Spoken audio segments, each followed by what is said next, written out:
Arno TV is back with you once again on YouTube, bringing you further updates of this ongoing situation around the world with these UAPs, drones, or whatever they are that are flying around our skies, as we've told you, with total and utter impunity. And today we are going to be looking at something that's come on online in the last 24 hours with someone that myself and LJ on the podcast, on the live that we put out a few days back spoke about. An interview has come online with Dr. Stephen Greer, and may I remind everybody out there that Dr. Stephen Greer is one of the most prominent people on ufology and one of the most respected people on ufology that's been involved in this since the 1990s. And the things that he has suggested online in this interview is unbelievable, people. And I will let you make up your own mind about this, but from what I can take from this interview, it looks like he is pretty much suggesting that, you know, the theories that one of the theories that everybody is talking about out there, and as we've said, people are bound to speculate because of the total lack of information from the authorities, the governments, the military, and the intelligence community. And what he's suggesting, okay, is that Project Bluebeam is in full swing at the moment. That is what we're going to be discussing today, because this is quite clearly there is something going on, okay? And when we have people, such respected people like Dr. Stephen Greer coming out with this kind of stuff, then we can only surmise that somebody who's been involved in this and some of the things that he's speaking about in this interview is absolutely unbelievable, people. Unbelievable. So let's just go over to the internet. Just bear with me a minute, because I just want to make sure that we are actually live, because I can't see at the moment if we're actually live. So just bear with me 1 second while I'm just checking a few things. I'm just going to be back in a moment.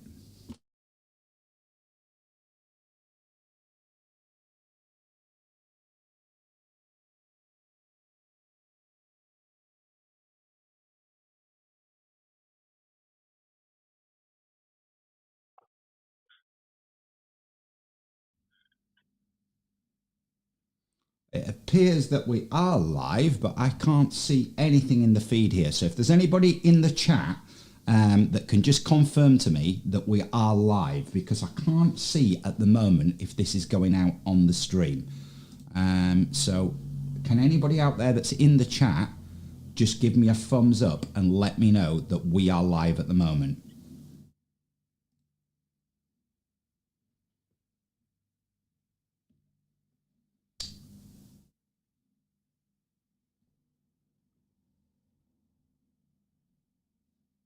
I'm assuming that we are live. It appears that we are live. So let's just continue with this for now. Okay, so I've got someone on the live with us today. Somebody that I know that's come on to give their opinion on these turn of events that we're all seeing. And, you know, these events, as we've said, are not dissipating, they're intensifying on a day-by-day basis. So I've got a friend of mine, Steve. You want to introduce yourself, Steve? Hi, Arno. Can you hear me? Yeah, I can hear you loud and clear. No problem at my end. So obviously we spoke about this privately, but so far, what's your take on what is going on? Well, all I can say is what a surprise. How long have we been expecting this? Well, I mean, obviously we've had various conversations about this kind of thing privately, but the way that this is now panning out, I don't think either of us thought that the people or whoever it is that's behind this would be so blatant about what is going on.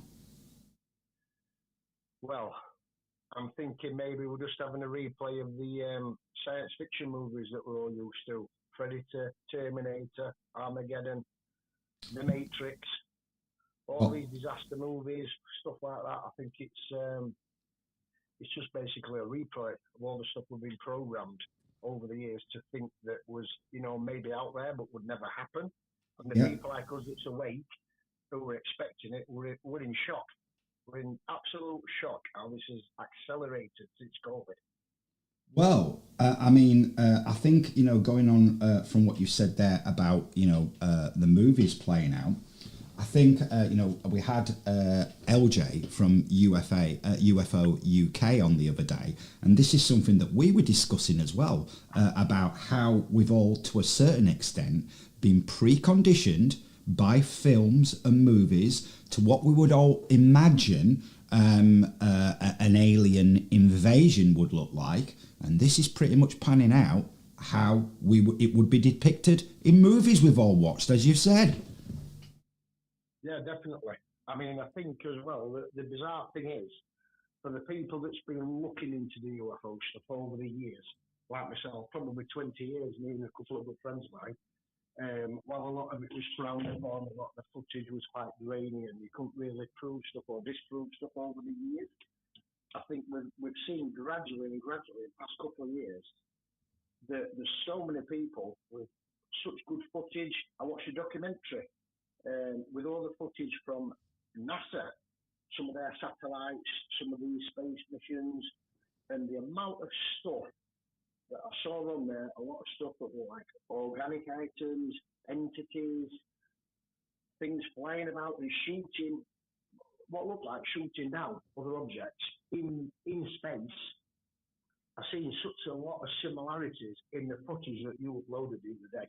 Well, I mean, Steve, some of the footage that I've seen over the last couple of weeks is just absolutely unbelievable. And I can confirm that we are live. It's just taken a while on my iPad that I've been trying to monitor things on to show me that we were live. So I can confirm we are now live. So what we're going to do, Steve, okay, because you haven't seen this, okay, so have you got a PC or an iPad or something that you can view this on? I was upstairs on the PC with it on there, but I'm near the wife's bedroom, so bear with me. I'm just going to pull YouTube up on the phone while I'm on the loudspeaker with you. 1 second. Yeah, so I'll just allow you to get onto the Arno TV channel and just go onto the live. You'll see that there's if you just go onto the live section, Steve, you'll see that there's a current live stream going on. So if you just log on to that, and as I said to you, probably a little bit behind in the live stream. Yeah, your speech is a little bit behind the speech we've got on the phone. Yeah, that's fine. That's fine. Well, what I'm going to do now is we're on an interview that's come up that David Spade and Dana Carvey have put out in the last 24 hours with Dr. Stephen Greer. Okay, and we're going to go through some of this interview because this is unbelievable what Dr. Stephen Greer is saying in this interview. And I want people out there to remember when we had LJ on the live stream from UFO UK the other day, he was talking about Dr. Stephen Greer also, and was talking about how he'd been involved in this since the 90s and how he'd been, at one point liaising with the then head of the CIA about disclosing all this stuff, and was stonewalled. And he goes on to say a lot more in this interview. So I'm just going to we'll just shut up for a moment, and we'll obviously pause this in bits so we can comment on it. I'm just going to press play now, and I want people out there to think and listen to what is being said in this interview by Dr. Stephen Greer. Okay, so let's go. Today is Dr. David Spade, who's from... no, we have a guest we've had before. Yeah. Dr. Greer, a ufologist, a trauma doctor who found out some secret stuff about the government and has devoted the last 25, 30 years to exposing it. So take it from there, David. Well, listen, we like Dr. Greer. We had him on before. We got a lot of comments on YouTube. I think people think he's very interesting. It's a riveting conversation. Like, I don't even know if I was ready for it because I'm telling you, we haven't been shut up like that in a while. And because we want to let him talk, and he's got a lot to say. And it started by saying, hey, all these things over New Jersey. And then there's also drones and orbs seen everywhere and all over the country and world. And everyone's panicking. And do you know anything that we don't? Which, of course, he does. That was our main thing. We wanted to get information on these unidentified flying objects, i.e. drones, where they're from, how they move, how they disappear, what they're related to, what are they up to, why are they here? And he does. I just want to apologize to my viewers there. I just not clicked desk to view, so all you could see was my face. So we're now, as I said, on this interview with Dr. Stephen Greer, with Dana Carvey and David Spade. Let me just continue. He goes on some tangents, but he does basically answer those questions. They're mind-boggling. Mind-boggling stuff. I have to say, we didn't do many jokes. I wanted to say for $2 trillion, you can get some pretty decent orbs, which you'll get that joke once you're watching. But we let him talk, and he talks about where he thinks they're from, why they're there. We talk about extraterrestrials, obviously the most interesting part. And should we be scared? Should we not be scared? What's the future? And God, did he have some answers? Just basically, there's without giving it away, there's some information that may be coming down from a whistleblower very soon. And there is potentially rogue organizations that are doing these things. So anyway, it's a lot to unpack. David Spade went 17 minutes without talking, just so you know. That's never happened. Even in my sleep, it hasn't. I know. And I went 8. So for anybody that doesn't know who Dr. Stephen Greer is, they've just given you pretty much a summary of who he is. And bearing in mind, this is what myself and LJ from UFO UK was speaking about the other day. This is Dr. Stephen Greer, who's been interviewed. 1802. I time both. It's not a competition, but he goes on a lot of tangents, and you really want to listen to. It's a very comprehensive talk. So take it for what it is. There's a lot of people out there saying a lot of things, but here's someone who's very interesting. We'll get back to our jokey jokes next week, but I think we just got to run this because every time we had something to ask him, he would just start covering a new interesting thing, and I'm like, oh my God. We were just dumbfounded. So see if you are. You might not buy into this whole thing. You might, but Let's just scan this onto the interview because obviously we don't want to get copyrighted. Just bear with me a second. Let's just get onto the interview. So here we are on the interview. Ted, he's on now. Okay, I'll ask him that. Oh, good. Far away, Ted. No. Anyway, so is your head spinning, or you're looking at this from a completely different point of view than almost all of us in America? So what are your just basic thoughts about this phenomenon of things in the sky? There you go. Well, I mean, as you know, I've predicted this sort of thing would happen for 30 years. There's a covert rogue military component that is behind all these drone sightings. Some of them are drones, some of them are a little more advanced. Drone sightings. And most of them are part of a rogue military operation to basically create a psychological warfare effect in the media and in the public in advance of something that nobody knows is going to happen, but I'm going to tell you what's going to happen. So we'll just pause that there, first of all. So bearing in mind, okay, when we've shown you Luis Elizondo, okay, who worked for the Pentagon in the in the UAP disclosure hearings in Congress, I want to remind people out there what Luis Elizondo said, that the American government employ a psyops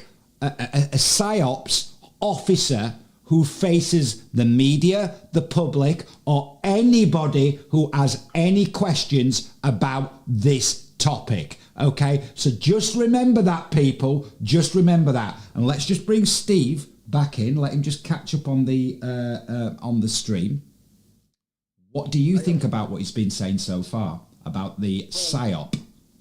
To be fair, he's not got really into the. We was looking at the Disclosure Project on YouTube, which was really grainy footage. It seemed like it. I don't know if it was late 90s, early 2000s, where they were talking about UFOs, and there was lots of very prestigious people sat around the room, ex-naval intelligence, ex-officers from the army and from the Pentagon, all sorts of people, top scientists, in really, really renowned in the field. And there was a group, from what I remember, there was a group of about 40 of them that sat around a round table, and Dr. Greer was heading, obviously, this event, unpaid event, just people wanting to meet up and get some information out there to the public. And this was way before any of us knew about drones. Sure. Well, as they sort of said, and we've said in the interview when me and LJ were talking the other day, this is a very respected person on this topic, probably one of the most respected people on this topic. But anyway... I'll put him up there with Alan Hynek. If anybody knows who's listening to the feed, who Alan Hynek is on the Project Blue Book, not Project Blue Bee.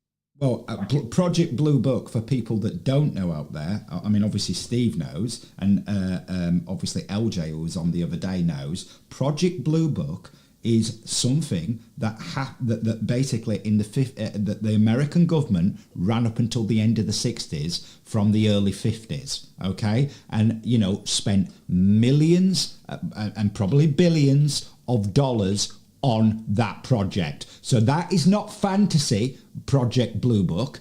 It is something that the American government spent an absolute shed load of money on looking into UAPs, okay? Well, they actually made a fictional series about this, which was quite eye-opening. But this guy was paid a wage, basically. He was like an esteemed professor in his field, I think a mathematician, possibly a physicist. And they employed him to look into all of the people that were saying they'd seen a UFO, that had an abduction, etc., etc. And they basically employed him, without him realizing, I think, to try and discredit these people.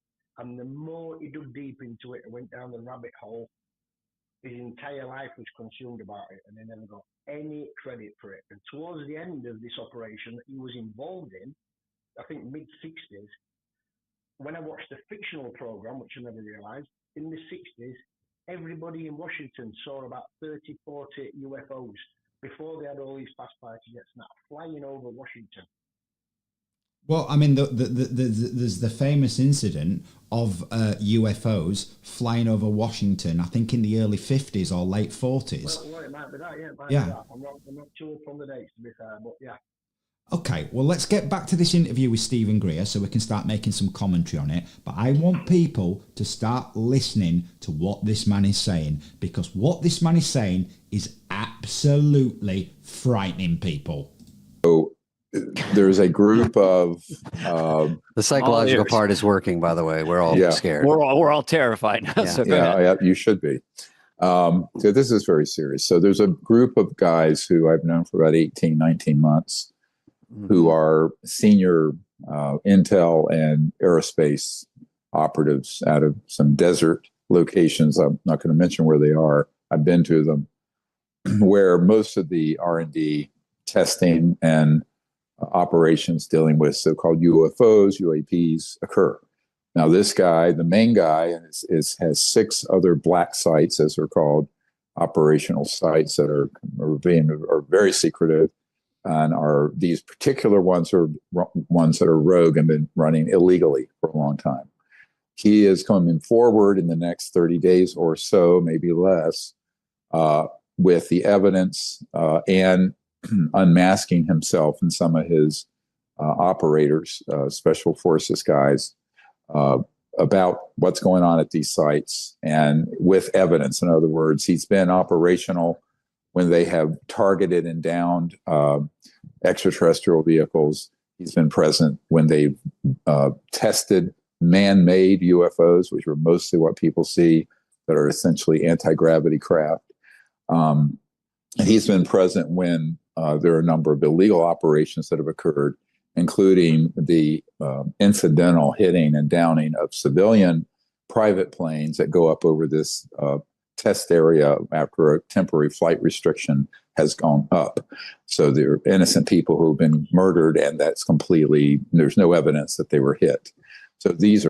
Just to stop that there quickly, I want people to think about what Dr. Stephen Greer is saying, that innocent people that have flown over these secret test areas, have been murdered to keep this secret. This is what is coming out of Dr. Stephen Greer's mouth, okay? This is what is coming out of this man's mouth. Let's continue. They're serious guys. The main guy I've been dealing with, I know some of the others, has been in those operations for 29 years, since the 1995 period, but he was very young.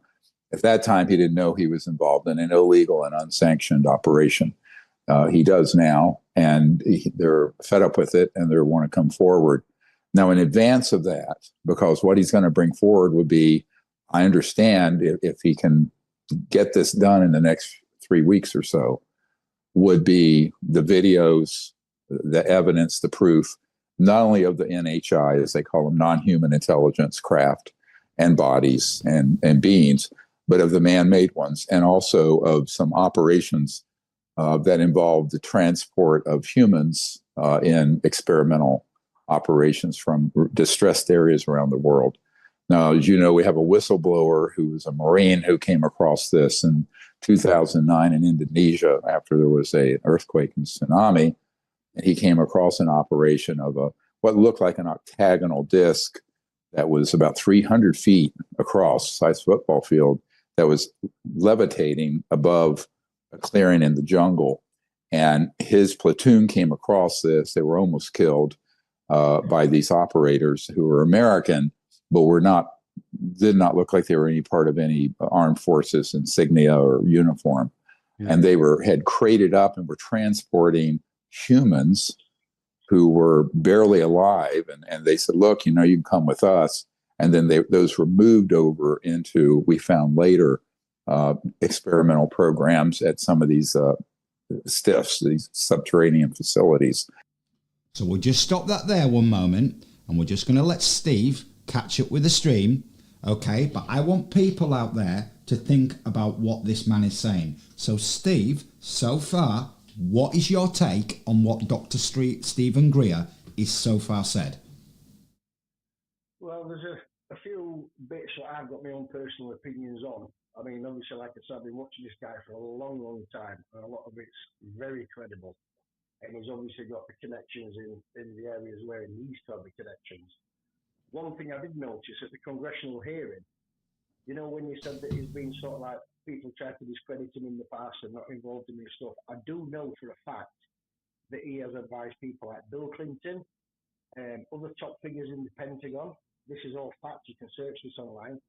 He's been quite heavily involved for quite a long time. But I did find it a bit unusual at the congressional hearing that he wasn't there or he wasn't invited. So I'm wondering if the people that were invited possibly have their own agenda. Some of them might be. I think, Steve, the reason why he's not been invited is because he's never actually worked for the government. Well, yeah, quite possibly, because the guy, Alfonso guy that you mentioned, he definitely has. Everybody that's been in the disclosure hearings has actually been employed either by the intelligence community or by the military. Yeah, so that's probably the reason why he's not been involved in these hearings. But you've heard him speaking about these black sites, subterranean bases where all this kind of thing has been hidden from the public, and as it's has been pointed out in the disclosure hearings, there's been for years there's been massive black holes in the budgets around defence where trillions of dollars have disappeared. Definitely. I mean, And this is not conspiracy theory. This is a fact. I mean, it's been stated in the congressional hearings that, the funds have been misallocated into secret projects that there's no scrutiny of any kind over, and these people are not, as it seems, not having to answer to anybody about what's going on. Well, for example, obviously, if this stuff that people are seeing and that we're seeing is man-made, you've got to think, if this is the level of stuff that we're seeing, which we've always said, how far forward are they? Are they 20 years in front? Are they 50 years in front? Well, it's very interesting you should bring that up, because Stephen Greer, later in this interview, gives you an idea of how far they're in front. And if you think it's 20 years, you're going to be gobsmacked at what he says. So let's just continue with the interview, Steve. Underground bases. So all of this is a very complex story. They have the goods. They have the proof. This will be the biggest disclosure related to these sort of issues in history. Well, I say it's going to be the biggest disclosure in human history, period. So in advance of that, these fascists and criminals that have, at the core of these covert operations, have been launching these sort of decoy drone events, and also orbs. People are seeing these orb-like things. Yeah, those aren't extraterrestrial either. 100% of it's man-made, and we can unpack that. Then this is a huge problem, because this is going to happen during this transition before the next president comes in. I've been, doing kind of shuttle briefings from London to the incoming presidential team and the existing leaders at the Senate Intelligence and Armed Services Committee. So I've just been going flat out, for the last few months. So just to stop it again there, and we'll let Steve catch up in the screen, but you've just heard Dr. Stephen Greer saying that these drones, or whatever they are that people are seeing in the sky, including these orbs, are man-made in these secret black ops projects, okay? What do you think about that, Steve? Well, I think they probably had a lot of this tech back with the Nazi scientists before they brought all those over to the Well, let's remember that Operation Paperclip at the end of World War II, which was a mass grab on those scientists, those Nazi scientists, most of those scientists ended up working for NASA, okay? And von Braun was the person that put the man on the moon. I want people to think about that.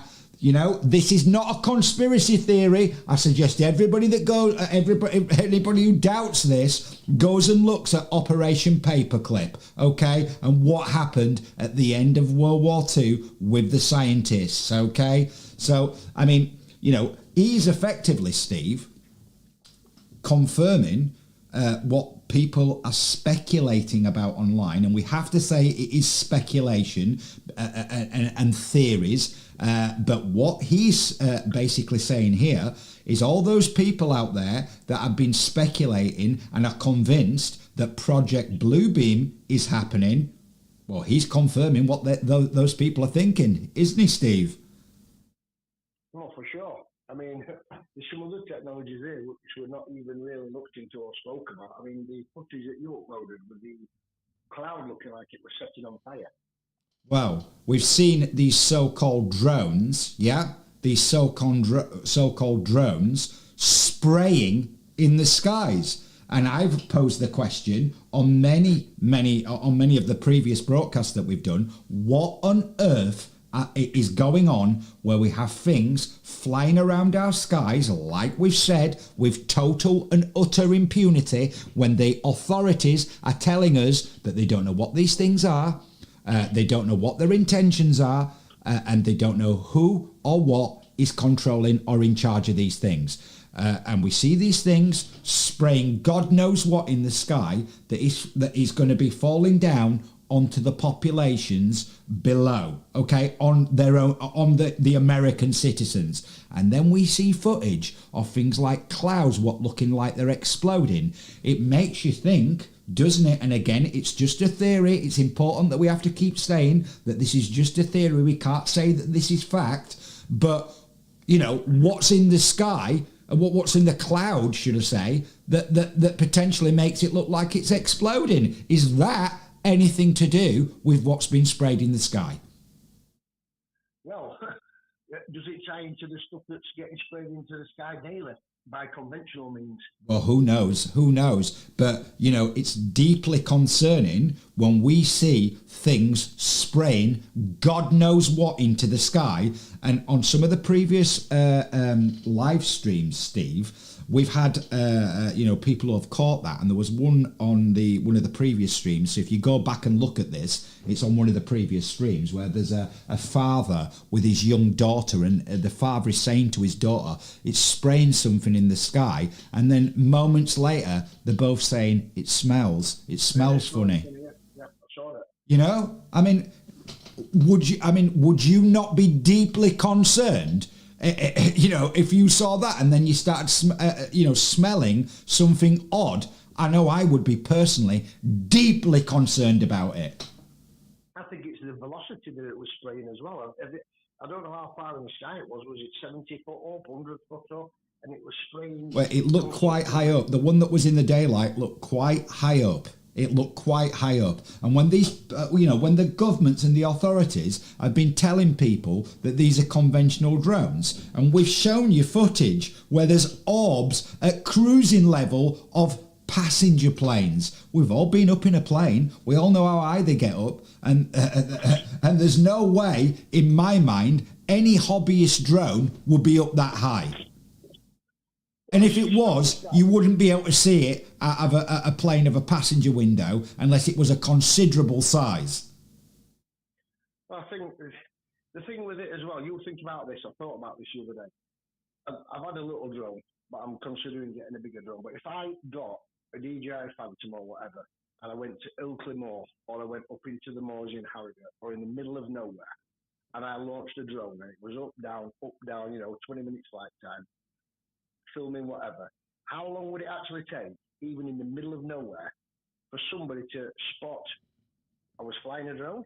Am I flying it in the wrong place? Am I flying it over a house? What are you doing? Somebody would be questioning you. Whether it's in 15 minutes, 20 minutes, an hour, somebody would be questioning you. So for the size of these crafts and the amount of time that they're up, and nobody apparently seeing where they're coming from or landing, questions are going to be asked, aren't they? Of course, and especially when the authorities and especially the military are coming out and saying they're unable to bring these things down out of the sky. And we know that technology exists, that they can either bring these drones straight out of the sky with these things like drone busters, where it basically interferes with the signal that's going to the drone and can either effectively bring it down out of the sky and make it land, or return it to source, return it to sender. But our militaries, for example, over 4 RAF bases in the UK, where these things have been flying around with impunity in November, were unable to do that. And, you know, if there was nothing to be concerned about, yeah, why on earth were they sending the SAS and the SBS to these bases? Well, there you go. I think it speaks volumes, their action. And, you know, when you watch the guys in the White House coming on, the press conference guy and the spokesperson, they can't even look at the camera. They're almost laughing.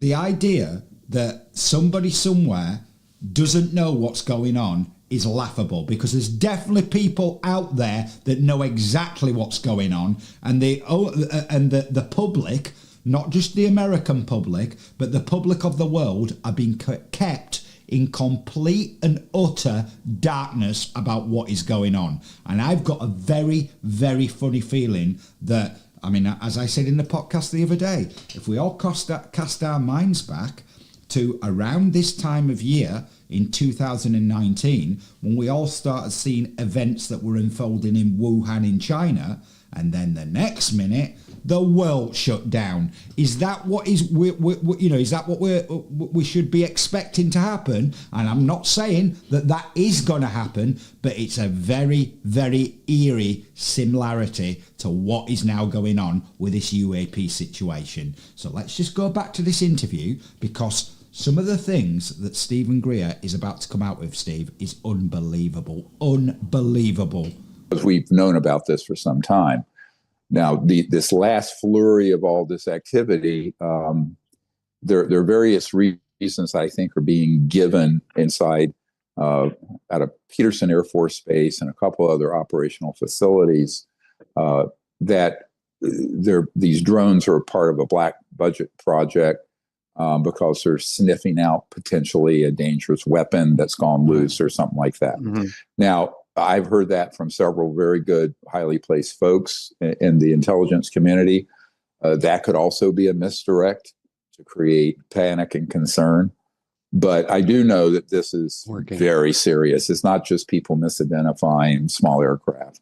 And these actually are part of a covert rogue military and corporate organization that I've been blowing the whistle on for 30 years. In fact, the way I knew this operation was illegal was when I briefed President Clinton's first CIA director on the matter, and on December 13th, 1993. So it's 31 years ago this past week. And he and the president had no access or knowledge of these programs.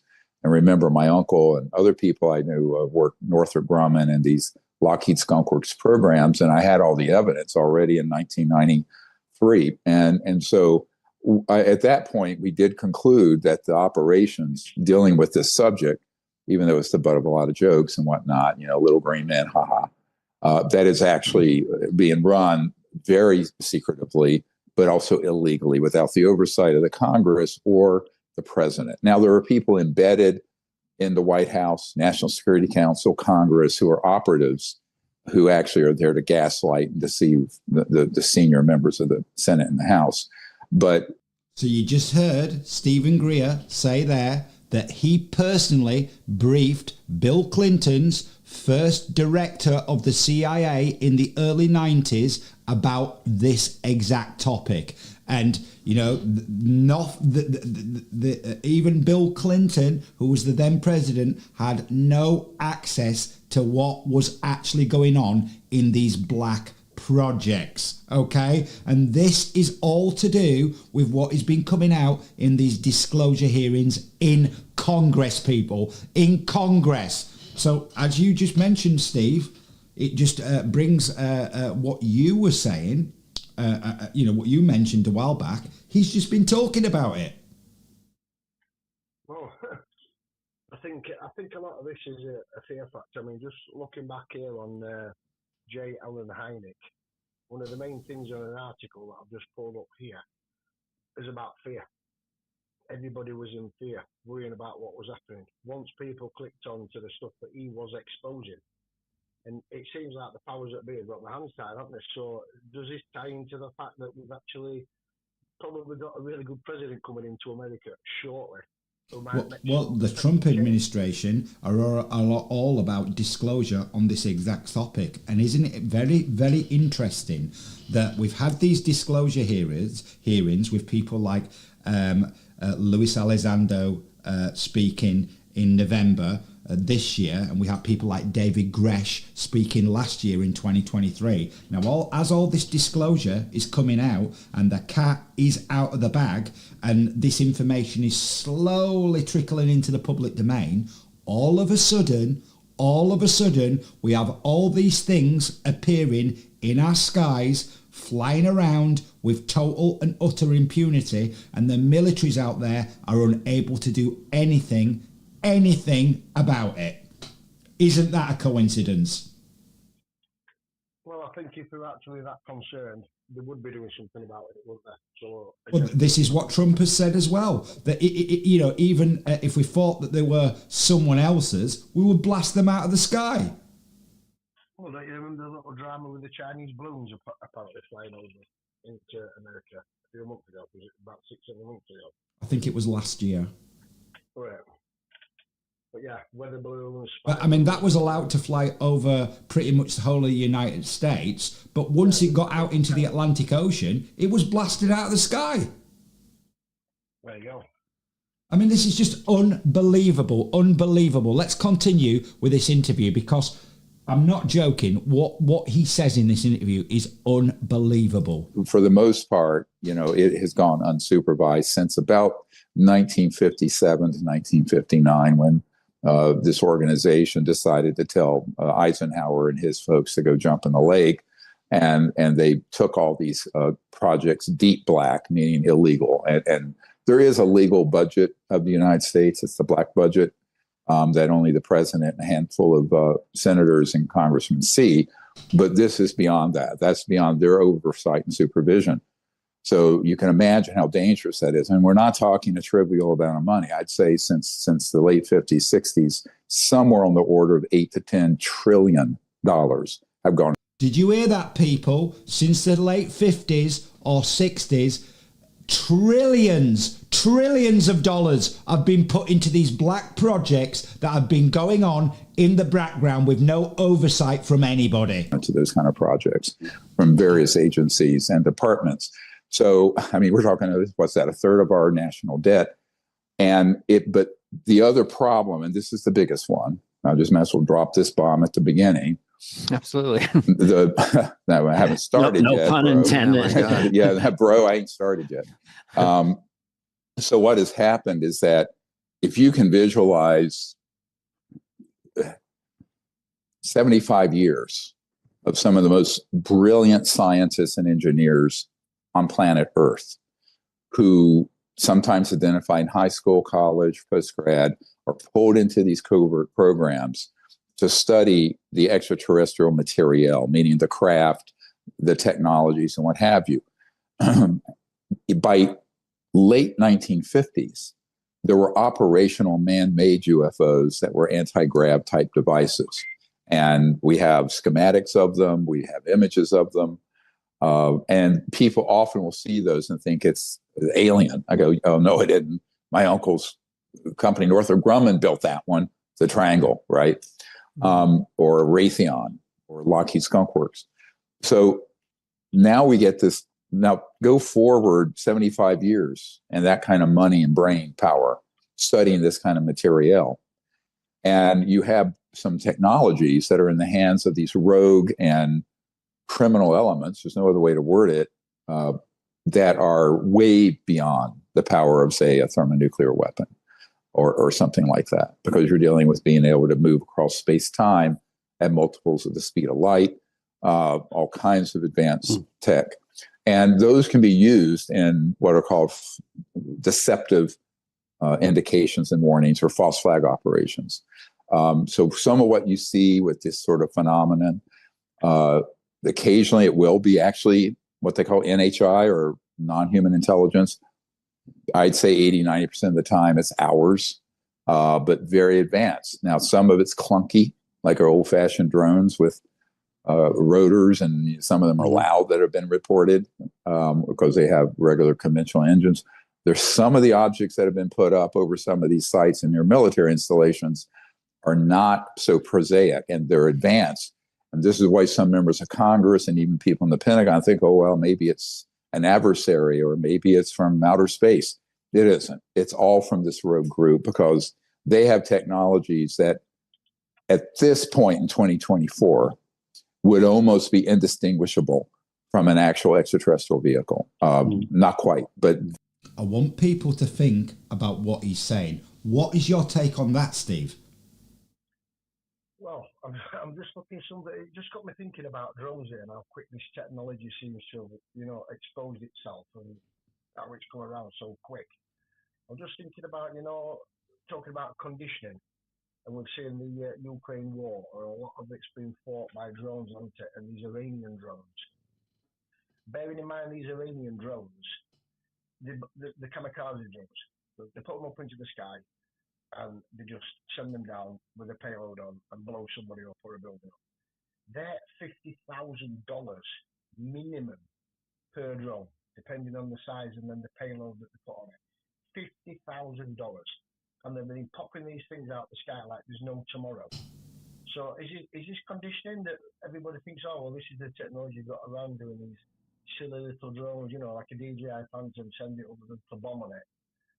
This is nothing. If that's what we're seeing on the news and on the mainstream news, selling us a load of spiel, then clearly stuff's stuff's way Well, past that. also going on from what he said there, that the stuff that you know, from what he's suggesting, Dr. Stephen Greer, is that these drones or orbs or plasmoids or whatever they are that have been flying around the military bases with total impunity are obviously much more advanced than the ones that the general public are mainly seeing. This is, in my mind, answering some of the questions of why the militaries are completely unable to deal with these things that are appearing above military bases. And he said earlier in this interview that you know, that this cabal, this group that's in charge of all these black ops, are actively monitoring military installations around the world.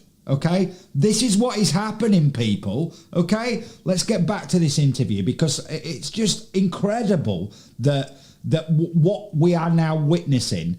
And you know, I am seriously now starting to think that that Project Bluebeam is in full swing at the moment. Very advanced. And I have a number of whistleblowers who've come forward describing those, particularly the ones I think out of Raytheon and a few other corporate operations. So remember, Ben Rich told a member of my team before he died, and Ben Rich was the head of the famous Lockheed Skunk Works. He said, anything you can imagine, we've already done at the Lockheed Skunk Works. He said, not at Area 51. The real action is the Lockheed Skunk Works. It's in underground facilities. And he says, anything you've seen portrayed on Star Trek, we can do it, and we've done it. So I want people to think about that. The advancements that this cabal that he's talking about has, he just said, anything you've seen on Star Trek, they can do it, and they've already done it. I mean, this is just incredible. Don't you think, Steve? This is incredible. I was going to say, can I cut in? You just mentioned Star Trek, and I was talking about fictional movies and stuff earlier. What did they have on Star Trek? The original Star Trek? They had their flip-down phones. Yeah. The and that was in the 60s. And that was in the 60s. Yeah. You know, he's talking. I mean, let's think about things like Star Trek, Steve. They have things like warp drive. Yeah. They're able to traverse across the universe. And here we have Dr. Stephen Greer saying that places like Lockheed Skunk Works and Raytheon and places like that, all these secret underground facilities, these black programs and black operations programs that they've got ongoing, anything that we have seen, I want people to think about this. Anything that we have seen in a Star Trek movie, they've already done. Okay? This is how serious this actually is, people. Now, this well, wait a minute. You can beam people? Because that seems like the coolest thing.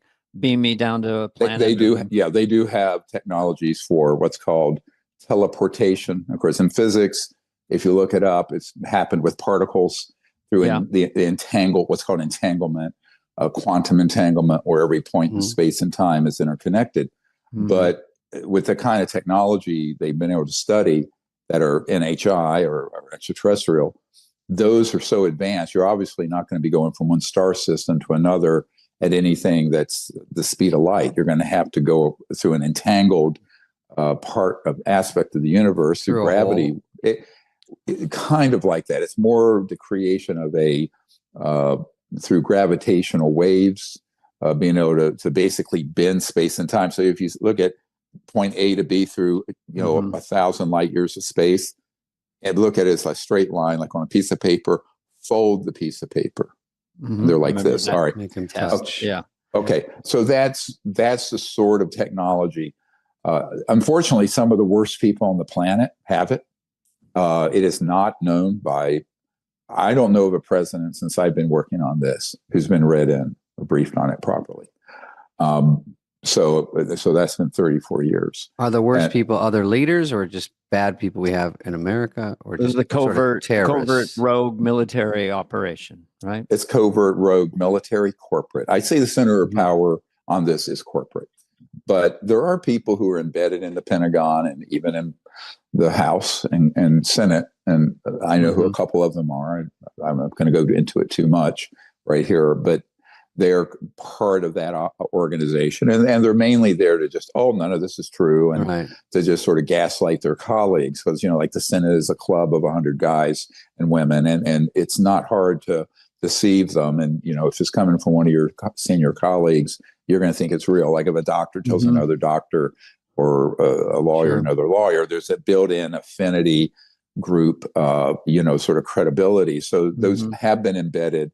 And there are people embedded within the Pentagon, although to get people up to speed on how kind of, as screwed up you think Washington is, it's more screwed up. So I want people out there to think about what Dr. Stephen Greer is saying. We've had, as we've said, people like Luis Elizondo and David Gresh that have openly stated in the American Congress, in these disclosure hearings last year and this year, that there are a cabal of people in the shadows who are basically in charge of these black ops and these black projects where trillions and trillions of public money has been funneled into this with absolutely zero oversight. And here we have Dr. Stephen Greer publicly stating that these people that are in charge of this technology are able to bend space and time with the kind of technology that they have access to. Okay, this is absolutely groundbreaking stuff. And, as we've said, and all the theories that are out there, that what people are speculating about online, I am now starting to believe that we are in the start part of Project Bluebeam. What's your take on what's been said, Steve? Well, there's a few things he said there before I get onto that about the Project Bluebeam. I was thinking to myself, obviously, me and you, we've got his opinions, and other people that we know who's been researching stuff. Who's running the world? Who's got the money behind the scenes? Who's controlling or puppeteering the government? Is the whole world just a group of mafiosos, different groups of them that's pulling the strings behind the scenes, controlling the government, playing a big chess game?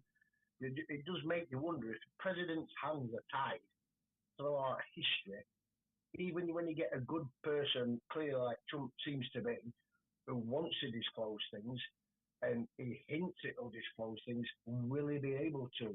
Who are these people behind the scenes that have got such contempt for us, and they've got such control that they can use this black budget money and just make these programs with all these private companies like Lockheed and Skunk Works, all of it. It's absolutely crazy to think who has got this agenda and what exactly this agenda is, without looking into the technology and the different things that we see in the sky.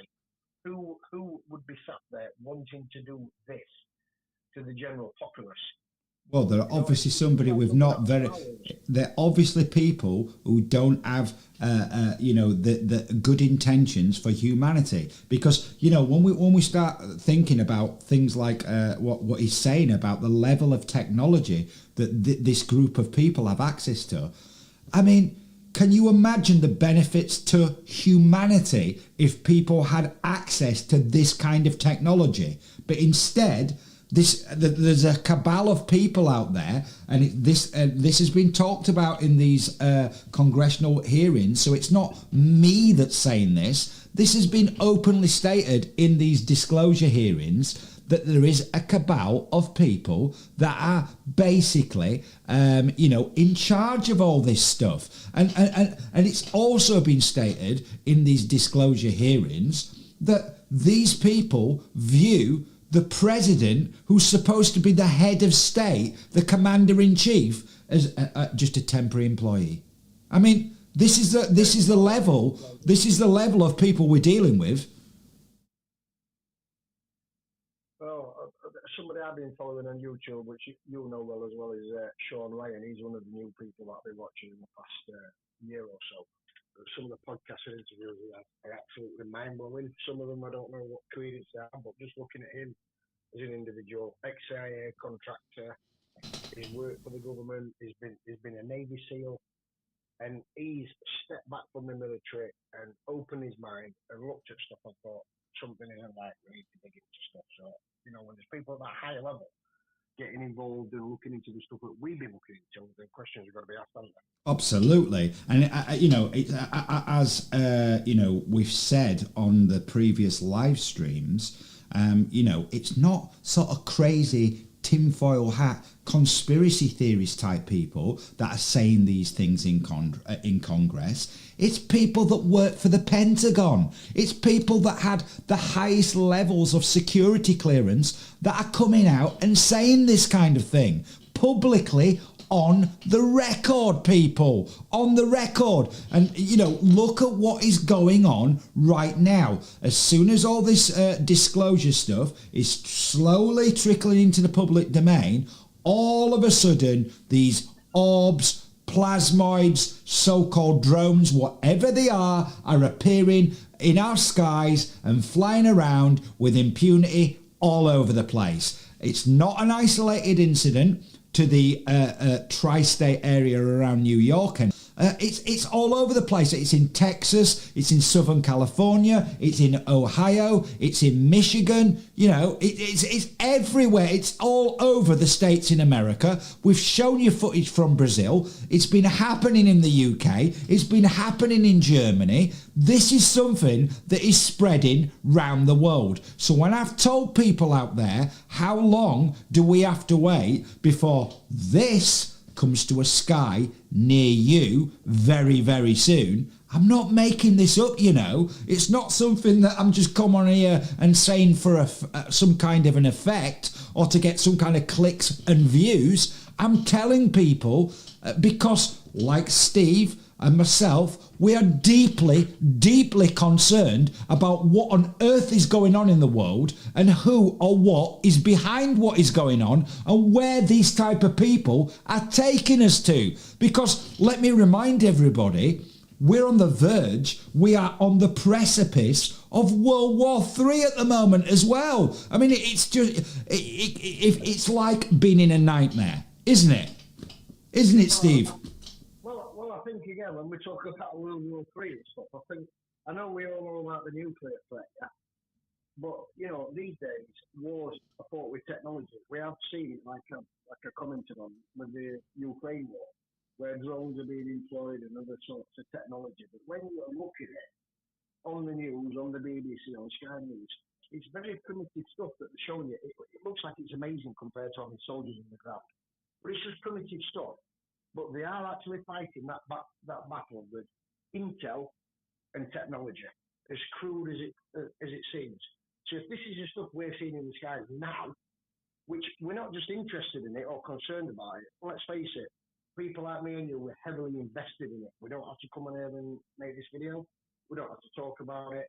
But we do sometimes want a bit of clarification or vindication for the stuff that we've been mentioning to people for a long, long time. And I wouldn't have come on here if, I feel vindicated.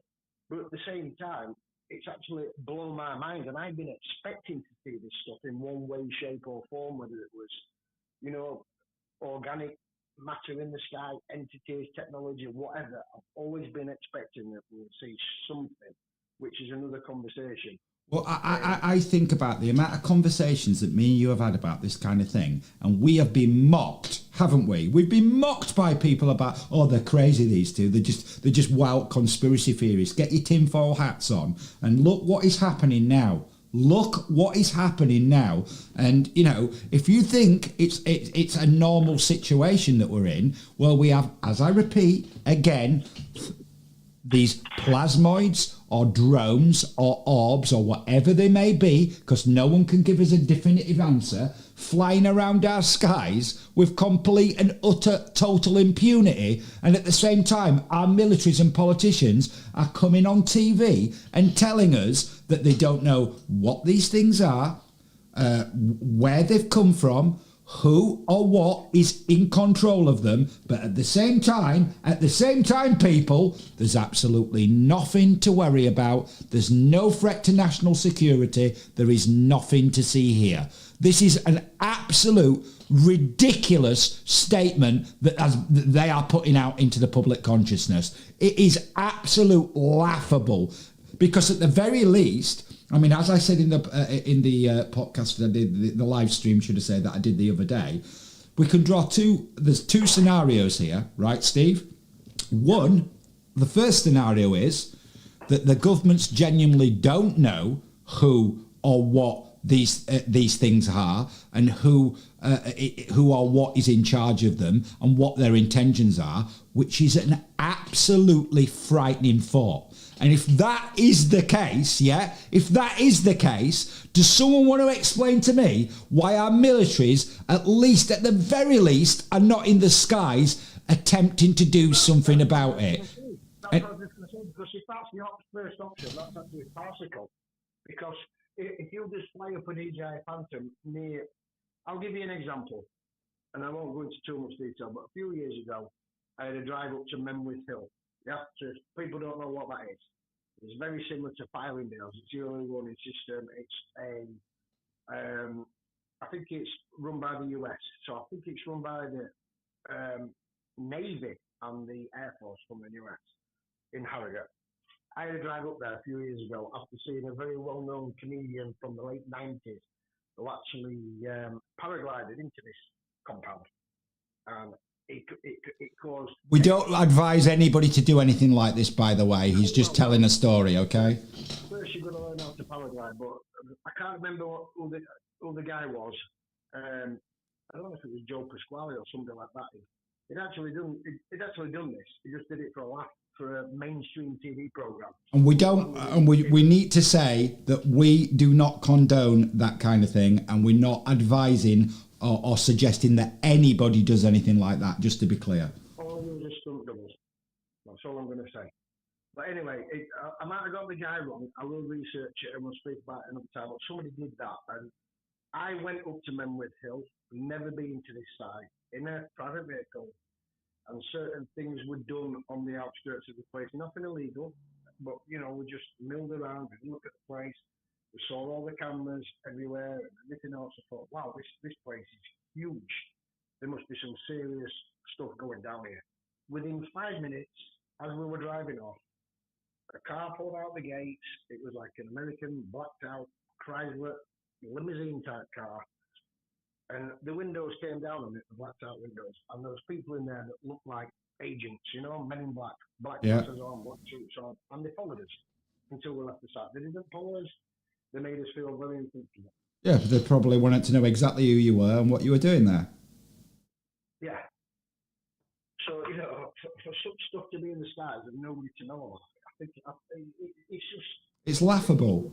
And the second option, Steve, that's the first option, which is frightening. And the second option is they do know exactly what these things are in the sky, and do know exactly who or what is in charge of them, and are unable to do anything about it. Okay, and they are not providing the public with any kind of information about it whatsoever. They are choosing to withhold that information from the public, which is another thought that is absolutely frightening. Okay, this is where we are, people, at the end of 2024, on the 21st of December. This is where we are with these people. Let's get back to this interview with Stephen Greer. So, I mean, as bad as you think it is. Could I just go back to the beginning for a second, and we can walk our way through? Because the first thing you said, well, just kind of blew my mind. A rogue organization, military in nature, probably with corporate entities, is putting these things in the air to create distrust, to create a little bit of panic for some reason we don't know. And you personally talked to you'd call him a whistleblower, right? who Yes. within 30 days, if this is a movie, because it feels like a science fiction movie, obviously it's real. Yep. Yeah, it does. But that would seem like that gentleman's life he should be very careful. And also, within 30 days, this will be in a congressional hearing, or just go to the media? God, no. Let me tell you how this is going to happen. Videos or people? Yes. Yeah. He's releasing. Now, remember, he's been operational about 15 months ago. He took me in his helicopter over these classified sites and exactly over the opening of one of the underground bases. I have that footage. We have it. I provided it to the Senate Intelligence Committee pretty quickly. About 3 weeks later, I was almost killed in a terrible accident and have since recovered.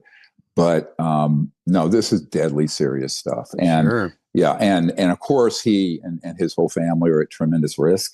They know the risk, but these are big boys. I mean, they're very way up there with special operations. They've all been either Green Beret, Delta Force, those guys. And so, these are not just your corporate shills, right? Dancing around in penny loafers and three-piece suits. So, so they know what they're doing. I've been asked to sort of put out to the public and to the incoming administration the details of this. So there's a heads up, as well as the existing administration and Congress. Yeah, because right now everyone's going to be caught unawares. And this spate of drone and other strange sightings, it really is to induce fear, because one of the plans, if you remember, I don't know if you guys remember Werner von Braun. He invented the rocket for Adolf Hitler. Mm-hmm. Okay, so his spokeswoman for the last 5 years of his life, he was dying of liver cancer, is on our team, Carol Rosen. And she was the first woman executive in the aerospace industry. And back in 1974, Werner von Braun said to her, what we're going to do, we're going to hoax an alien threat to consolidate sort of a totalitarian power around the world, because it'll be so frightening to people. They will give up their freedoms, and they will, et cetera, and so on. Sort of like the overreaction, but on a much larger scale, what happened with COVID and 9/11 and the Gulf of Tonkin and the Vietnam War. So that kind of operation has been going on for a very long time. This is the granddaddy of them. This is the one that people have feared. Is this Blue Beam, or is that something else? I do not have that code name. People talk about Project Blue Beam. I think that's just a name attached to this. The people I work with who actually read into and been involved in that plan, and I have debriefed people involved with that plan very specifically, beginning in the mid-90s. None of them have used that term. So I'm very careful. I'm a scientist. I'm a trauma doctor. I try to avoid, the rubbish that's on the internet, because most of it is rubbish. But at the same time, if there's a name attached to it like that, that's a code word, what they're called code word projects. I don't know it, but I know what I want people out there to think about what he's just said. So he just said that Werner von Braun in 1974, said to Dr. Carol, I can't remember the surname, but the first lady that was, an executive in the aerospace industry, that they had planned a fake alien invasion to terrify the world's population, so they could bring about things like one world government and mass clampdowns on people's civil liberties, etc. This is what Werner von Braun said in 1974, and what is now panning out in real time on a day-by-day basis. Isn't that a coincidence, Steve? Well, I'm a bit lost for words for some of it. I'm trying to think. I wasn't expecting this discussion tonight, but I did actually watch something on YouTube a few days ago, which tied into, again, as we were speaking about the Nazi scientists and stuff. I can't remember exactly who the guy was. It wasn't one of the most well-known. Well, we can do a follow-up on this conversation, and you can look it up. And the most well-known, but this guy, I'm sure, if I remember right, assimilated into life in America, as we said earlier, Project Paperclip and stuff. And when you look into the background of this guy, just look at the images of the guy. It looked like the devil reincarnated. He looked like one of the most evil people I've ever seen on the planet. And these people were savvy to a lot of knowledge and a lot of information back then. Of course, they were way more advanced than the Allies were scientifically. Hence why Operation Paperclip happened, because they wanted to grab all these people. Okay, this is what went on at the end of World War II. We're not making this stuff up. And it's the lady, I can't remember the surname now, Dr. Carol someone. It is the exact same person that LJ brought up from UFO UK in the podcast, in the live stream. I keep saying, I'm going to have to go back and watch it. well, it's the exact same person that LJ brought up in the live stream that we did the other day. And here we are. We've got Dr. Stephen Greer talking exactly about this. And okay, it's not this what we all refer to as Project Bluebeam. He said that he's never heard this operation referred to as that, but he's fully aware that this is what people in the public associate with a fake alien invasion. So what he's effectively said is what seems to be panning out on a day-by-day basis. And it's important that we say that we are not saying 100% that this is what is happening, but when we have the one of the most prominent people on this subject talking about this and talking about what Werner von Braun said in 1974 about what the plan was, and here we are, and this is what's panning out on a day-by-day basis, it seems. And we all saw during the COVID lockdowns what government overreach we had, and grabbing our civil liberties right, left, in centre, and the laws that these kind of people were passing. And I tried to warn everybody all the way through that. If you're new to this channel and you look back at the podcast that I was putting out over the pandemic, what was this is exactly what I was talking about. And the regular things that we speak about on this channel is all about this march towards a one world government, and our politicians all seem to be working with organisations like the World Economic Forum. Well, we're not making this stuff up. This is what is happening, people, and it's about time that a lot more people out there started to open their eyes and wake up to what is actually going on. And, what Dr. Stephen Greer is saying here is absolutely a frightening thought about what could potentially be happening right now, people. It's just incredible, Steve. I think the thing is with this as well, there's that many tangents you could go on. So, just to narrow a couple of things down. I brought into this conversation stuff about the Nazis. I think it's important to understand that other than these scientists coming into America, etc., some of which are still alive, the technology that they brought into America all got integrated into the Skunk Works, into Lockheed Martin. Of course. Space program, NASA, everything. The majority of these, not all of them, but a huge number of these top scientists that were grabbed in Operation Paperclip at the end of World War II ended up working for NASA. Werner von Braun was in charge of the space program that put the first man on the moon, for God's sake. We are not making this stuff up, and neither is Dr. Stephen Greer. Let's get back to this interview because, there's further things that he says in this interview, Steve, which are just unbelievable. Project is, and I know people who have been operational to fulfill it. Back in 1997, we had a man who came to Washington to provide some information at meetings I was having, and he had been on an interagency committee, and they could basically hit a button and start hoaxing the kind of nonsense you're seeing now to make people think there's some alien attack happening. So I think this is where we're very vulnerable. Neither the media nor the public, nor our leaders are properly briefed and have enough of the information. What this man and his team defecting with will put that to rest if they're successful. And I think they will be, frankly. I heard from him yesterday after I received a death threat and was told I was going to be arrested as a Russian spy. Can you believe it? Me and Tulsi Gabbard are being Russian spies. Anyway, the whole thing is just so bizarre. But this is the kind of games that are played. It's to be expected. It's stressful, obviously, but this man's very courageous. I mean, they're real patriots. Absolutely. Actually, these are real patriots. Who, one of them who was driving me in an armored vehicle last year in the LA area, going out to the desert, said, "Thank you for what you're doing for those of us stuck on the other side."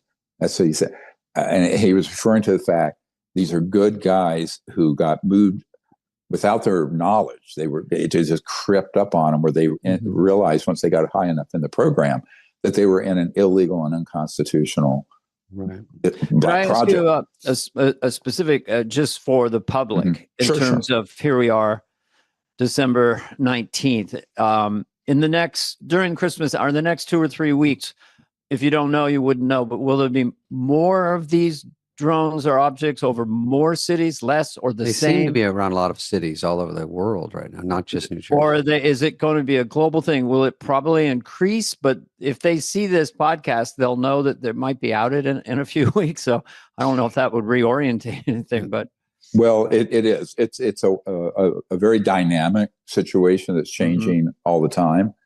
There are a lot of levers and buttons they can push. If you want me to go through them, you won't sleep tonight. Oh, thank you. Are we safe? I'm just going to ask you. I already have a full diaper. Good. No. Until there's an executive order from the president and similar orders from Great Britain and other countries where this organization has operations, that gives potential to a group that I've been working with, again, for about 20 months. It's a separate group. They're not part of these secret UFO programs, but they are all special forces guys that have been asked to be part of an operation to take down these illegal sites and neutralize those weapon systems. Now, I've been providing that team with intelligence and briefings for about 20 months. These are mostly Green Berets that have separated from the military and who are preparing to go active. Now, what we're hoping is that doesn't have to happen, at least not in a kinetic or violent way, but that there will be enough people defecting from those operations that they're rendered non-operational. I wouldn't bet the planet on it. So I think it's very important, whoever is the president when this comes out, and I'm told it'll happen sometime between now and early January. So to me, early January means before the 15th. Biden, so that could be Biden, and it could be no one will deal with it until sometime after, because they'll have to get their sea legs on.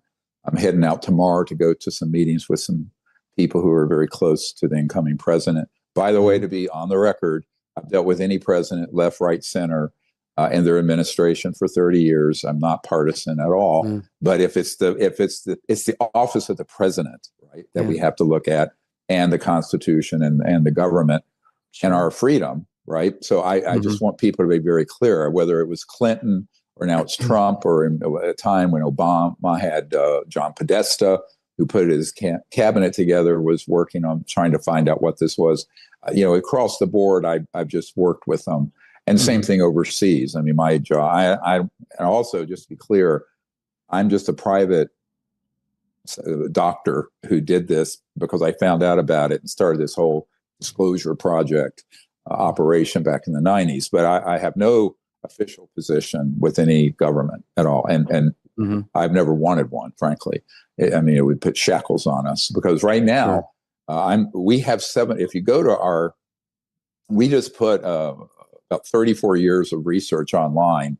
It's called the DPI Archive, Disclosure Project Intelligence Archive.com. Right. So DPIarchive.com, and you'll see at DPIarchive.com an unbelievable amount of content. We're talking 115 or so named whistleblower witnesses, name, rank, serial number, testimony, the list of another 600 plus whose names are redacted because they don't want to be out in the public yet, that I have debriefed, thousands of pages of government documents, about 122 documented cases of our downing crashed extraterrestrial vehicles, and in some cases man-made ones that look ET, and many of those have named witnesses attached to them, and they're illustrated by a forensic artist. So you see what. So you've heard there, just what's come out of his mouth there, Dr. Stephen Greer, about the amount of downed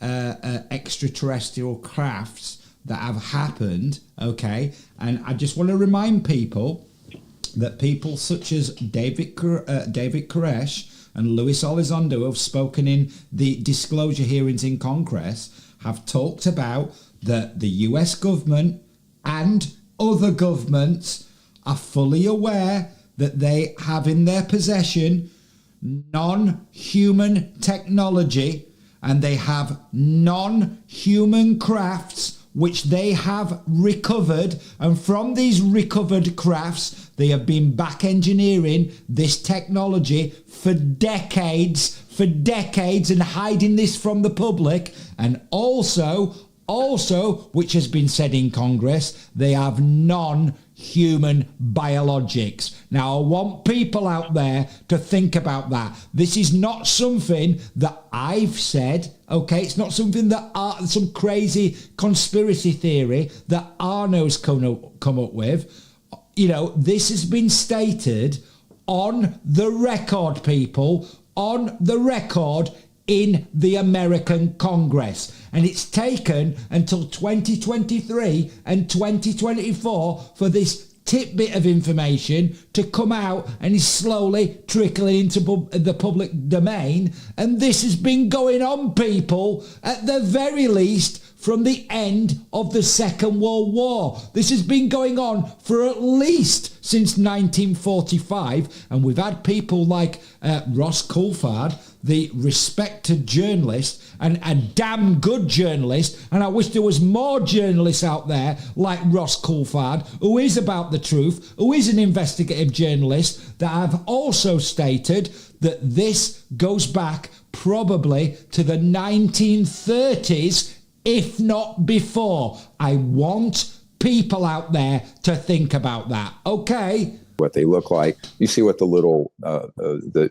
ETs look like, of different sizes. I mean, some are tiny and some are bigger than we are, but there's a whole different variety of species. So that's DrStephenGreer.com. I put that online in advance of this on purpose, to be honest with you. I knew this was coming, and a couple years ago, I created a crash effort to digitize my archiving. And the parts of it I can put out. Much of it's redacted, obviously, people's names and methods and things that are sensitive. But I'd say 90% of it's out there for anyone who wants to look through it. It's free. Get on board. So, and going full circle to the public. So this research that he's published, I'm going to go and have a look at this, and I'm sure you are, Steve, as well. But I suggest that a lot of people go out and start looking into the research that Dr. Stephen Greer has done and put online and published for us all to read, because this is somebody who is, as we've said, a respected expert in this field, and has has been briefing presidents and directors of the CIA, etc., since the 1990s, trying to get this kind of information disclosed. Okay, this is who is speaking right now. This is not some crackpot, not some tinfoil hat wearing conspiracy nutcase. Oh no, this is one of the top experts in the world on this subject, and these are the kind of things that he is saying, people. Just for a second again. So what was that, Steve? Sorry, I didn't mean to cut you there. Can I just interject? Yeah, of course you can. You're saying about looking into the information that he's provided. Now, I've looked into this dump of information that he's done about a year ago. Right. And we're talking terabytes. Well, I mean, that doesn't surprise me. I mean, this guy's been working on this stuff since the 1990s. And to be fair, I was quite scared actually download. You have to download it as PDFs and zip files and everything else. There's loads on that website, but it's none of it's really been debunked. Nobody's come out and tried to debunk any of it. Well, I mean, to be honest with you, you know, from just to sort of go on what you're saying there, I was worried about coming out and speaking about this subject too, and you know, I've got no doubt since I mean, we've spoke about this before, the stuff that we've spoken about on this channel anyway. I'm under no doubt that there are actors in the background that have been actively trying to oppress this channel. And now we've started speaking about this, I expect that it's only going to grow. And trust me, people, when I say that, there's been some very, very nefarious things that have been going on in the background on this channel, okay? And now we are speaking about this kind of thing and going on from what Steve's just said. You know, it makes you wonder, doesn't it, that, you know, if you do download this kind of stuff, you know, what's going to happen? You know, are you going to suddenly get a knock at the door? Well, I left it alone. I had a little browser, but it did not go onto my hard drive. But people, but it's a crazy world that we live in, that we have to think that way, you know, just trying to gain access to information that the whole of humanity should have access to, because the kind of technologies that these people have access to. Years ago, it had been a library. You could have gone into a library, you wouldn't have got questioned what you were checking out or checking in. You'd have signed into the library, you'd have gone in, you'd have picked a book up, and you'd have read it. Uncensored, nobody know what you're doing. I mean, obviously there is a record, but you know, this is the dystopia. As much as we like these digital archives, this is the problem, that everything's getting tracked that you do. Absolutely, and we only have to think about the kind of people that he's talking about, and not just the people on this, you know, involved in this particular subject. We only have to think about the kind of people that are allegedly running our once great country. And that's what I was just going to say. That's exactly what I was just going to say, because there's a massive disinformation campaign being waged against us, and this group. What do you know what the group is? That's the disinformation arm of the government that's run by the army. Do you remember what they're called? I can't recall right now. It's quite late, so I can't recall. They've got an actual department that they employ, that's army intelligence in the UK, that's there to troll through the internet and find anybody that's a dissenter or has got an opinion or whatever. And this isn't prison. This is another operation entirely. I'm under no doubt about that, and I have heard about that actually. Now we're talking about it, but I can't recall at this point in time exactly what it's called. But we've spoken about that privately before as well. I just can't remember at the moment what it's actually called. But you know, I'm under no doubt that is going on. You know, I mean, you know, just the conversation we had about, you know, the this arm of the government and what have you that can actually do criminal stuff. Was that a UN directive or something? No. This is something I can remember. During the pandemic, people, our despicable government under Boris Johnson at the time, and it was Preeti Patel that pushed this law, and you can check this out for yourself, okay? They passed a law called the Covert Human Intelligence Sources Bill, okay? CHIS, okay? And this law, okay, people, gave our despicable authorities, so anyone who's a CHIS operative actually has the legal framework to commit criminal offences and break the law and do the kind of things that if you or I did, you'd be arrested and thrown in prison for. And this is an actual law, okay? And this law can be used by not just the police or the military. Oh no, it can be used by your local council, your county council, the Food Standards Agency, the Gambling Commission. This is facts, people, and I implore anybody who thinks that I am talking rubbish about this to go on to .gov.uk and look up the CHIS bill. Covert Human Intelligence Sources Bill, and read it for yourself. And just remember, it was Preeti Patel that pushed that through. And while we're on the subject of this bill, I'm glad you've brought this up actually, Steve. While we're on the subject of this bill, while we are on the subject of this bill, do you know why it got through Parliament, people? Do you know why it got through Parliament? Because our despicable now Prime Minister, Keir Starmer, barred all his own MPs who were then in opposition for voting against this bill. So the idea that all these people are not working together, is laughable. They're all working together. Look at Boris Johnson's government. Boris Johnson, he was working with the World Economic Forum, okay? Rishi Sunak was working with the World Economic Forum. Matt Hancock was working with the World Economic Forum. Jeremy Hunt was working with the World Economic Forum. Penny Mordaunt was working with the World Economic Forum. And who's Keir Starmer working with? Oh, that's right. He's another one of these people that's working with the World Economic Forum. Just like our new Health Secretary, Wes Streeting. And all of these people are pushing globalist agendas that are extremely divisive. Okay? So, I think that it kind of ties in to this subject, because this cabal in the background, they're all for authoritarianism and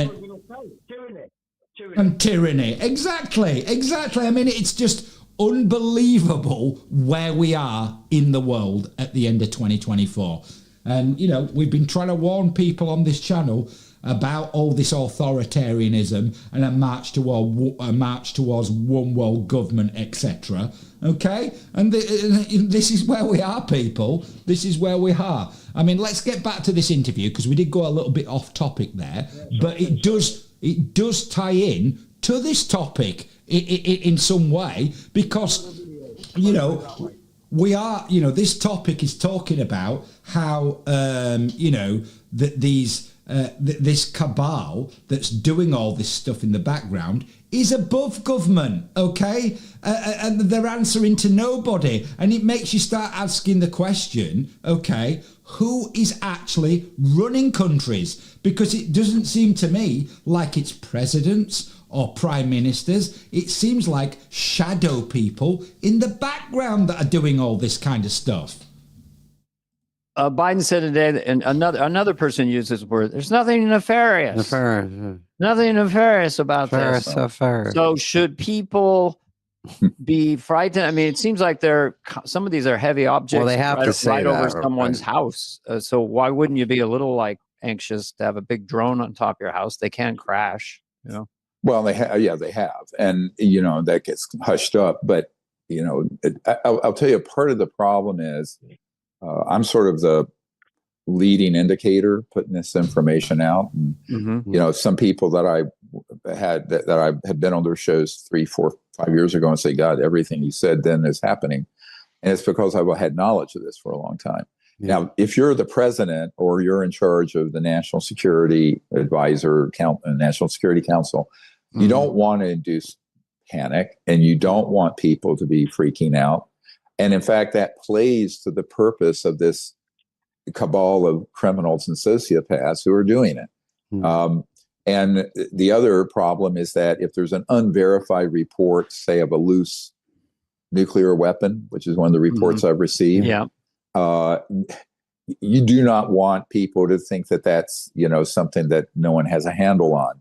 Or worse, if there are objects that are so advanced that they seem indistinguishable from an extraterrestrial or alien object, but if they're not, then what do you say about that? I will tell you that I have never met with someone at the most senior ranks of the government, Senate Intelligence Chair, co-chairs, or people on other committees in the House or White House, or foreign leaders or ministers of defense who know much, if anything, about this subject. That is how clandestine it is.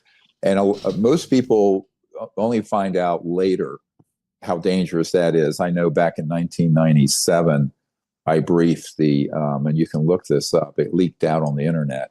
The what's called J2, the head of intelligence for the Joint Chiefs of Staff, and this is a guy who puts the intelligence briefings together for the whole Joint Chiefs of Staff. He was an admiral, Admiral Tom Wilson, and he agreed to having a stand-up briefing that I did at the Pentagon in his offices in April of '97. And before then, I sent him some documents, including a National Reconnaissance Office, which is the top secret spy satellite office, secret memo from Area 51 about this issue, and it had project code names and code numbers on it.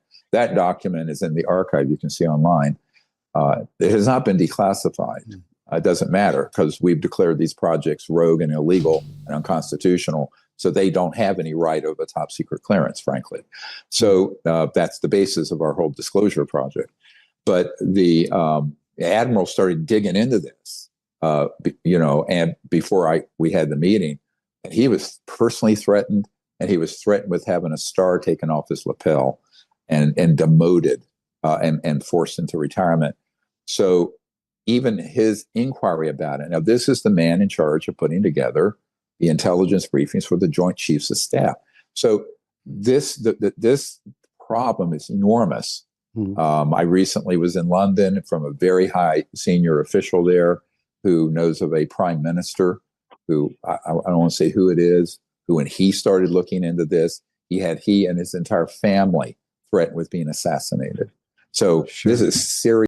I want people to think about the type of things that Dr. Stephen Greer is saying here. He was talking about a senior admiral that was threatened and intimidated, and he's just mentioned that we have a former British Prime Minister that tried to look into this and tried to look into getting some of this stuff disclosed, obviously, and was threatened with assassination of not just himself, his family also. Now, I want people to think about how serious this is and the type of people in the background that are running these shadow projects. This is incredible, isn't it, Steve? Sorry for the English. So just while you were saying that, I had this on my mind about false flag operations, yeah? Which obviously a lot of them are pegged as conspiracies, but there's a lot of them that are genuine, yeah? Yeah. Yeah, sorry. So false flags are sneaky political, intelligence, or military operations designed to shift blame. They date back to the 16th century, right? So we've got through that bit. So we've got a few, which you'll know about, Operation Northwoods to disrupt Cuba. So just talking about that one, Operation Northwoods. It was plans were drafted to create chaos in US cities, believing it would drum up public support for a war against Cuba. This involved Kennedy, by the way, which obviously, if you listen to RFK, there's theories of why Kennedy's not about. Well, talking about Kennedy, I've heard what RFK said about this kind of thing, but also on this subject, Ross Coulthard, who obviously broke that initial interview with David Grush, which has caused all these disclosure hearings, he has put out some information recently that in the disclosure that Trump is promising to release about JFK, that it is suggested by Ross Coulthard that he was wanting to disclose a lot about UAPs, or then were called UFOs, and the stuff that was going on these black projects, and that allegedly, according to Ross Coulthard, this is not something that I've said, may have a lot to do with his actual assassination. Well, you're talking about people behind the scenes. Another one here I've not heard of, Operation Susanna, 1954 Israeli army suspected of recruiting Egyptian Jews who were caught with plans to bomb American, British and Egyptian targets. So obviously they're patsies, yeah? But to be blamed on the Muslim Brotherhood. So all this issues with the Muslims is going back, God knows how long, false flags. But what this says here is documents released later indicate the head of the military intelligence, which I touched on earlier, Colonel Benjamin July, may have acted without Le Bon's approval. So we've got echelons of power here. People are supposed to report to certain people. We're just going straight behind their back. Just operating as a rogue element. Yeah. I mean, it's absolutely incredible the state of the world we now live in, and that we have these kind of dark forces in the background that are doing all this kind of things in the background and seem to be answerable to absolutely nobody. Well, on another tangent, how come this isn't happening in Russia? There's a question for you. Why is this not happening in Russia right now? Well, with regards to the so-called drones, UAPs or plasmoids or whatever they may be, that is going on in Russia. I have seen footage myself from that, so I can confirm, from the footage that I've seen, that these incidents that are going on around the world at the moment, Russia is one of the places where it is happening as well. Well, what are they doing about it? Are they doing anything or nothing? Well, I mean, I can't really find out much information about what Russia are doing about that. I've seen footage of this in China as well, but again, I can't really find out much footage what the Chinese government's stance on it. In terms of our government's stance on it and the American government's stance on it, that information is more available. But what are they doing? They're just coming out and telling the public that there's absolutely nothing to worry about. Well, I don't understand why is MSNBC and ABC News not sending their helicopter up? 8 o'clock at night. News channels have been sending their drones into the sky. Well, I know some of the general public have. News channels have been sending their drones into the sky. They have. I can confirm that news channels have been sending their drones into the sky to try and find these drones or so-called UAPs or so-called plasmoids, whatever they may be. So, and that would give rise to, obviously that, some of these things that are in the sky, as I've said all along, there's no doubt in my mind that some of the things will be misidentified aircraft, will be misidentified helicopters, and also will be misidentified drones, because as this is been all over the news in America, it's gonna there will be people out there that will be now sending their own drones into the sky to either maybe try and find one of these things or just to generally cause some further problems. So that there's no doubt that there is a certain amount of conventional tech in the sky which is being misidentified, but there's all this other stuff that's going on in the sky which muddies the waters even further. I'm going to say it's the smoke screen, isn't it? But because by us sending stuff up to look at them, that's an excuse for them to say, well, it's these people. Exactly. I mean, it's incredible. I mean, we can't. We'll get back to this interview because Serious stuff, my friends. Oh, just bear with me a second. I think this is just an ad. Just bear with me a minute. Yeah, it is. Or just join us.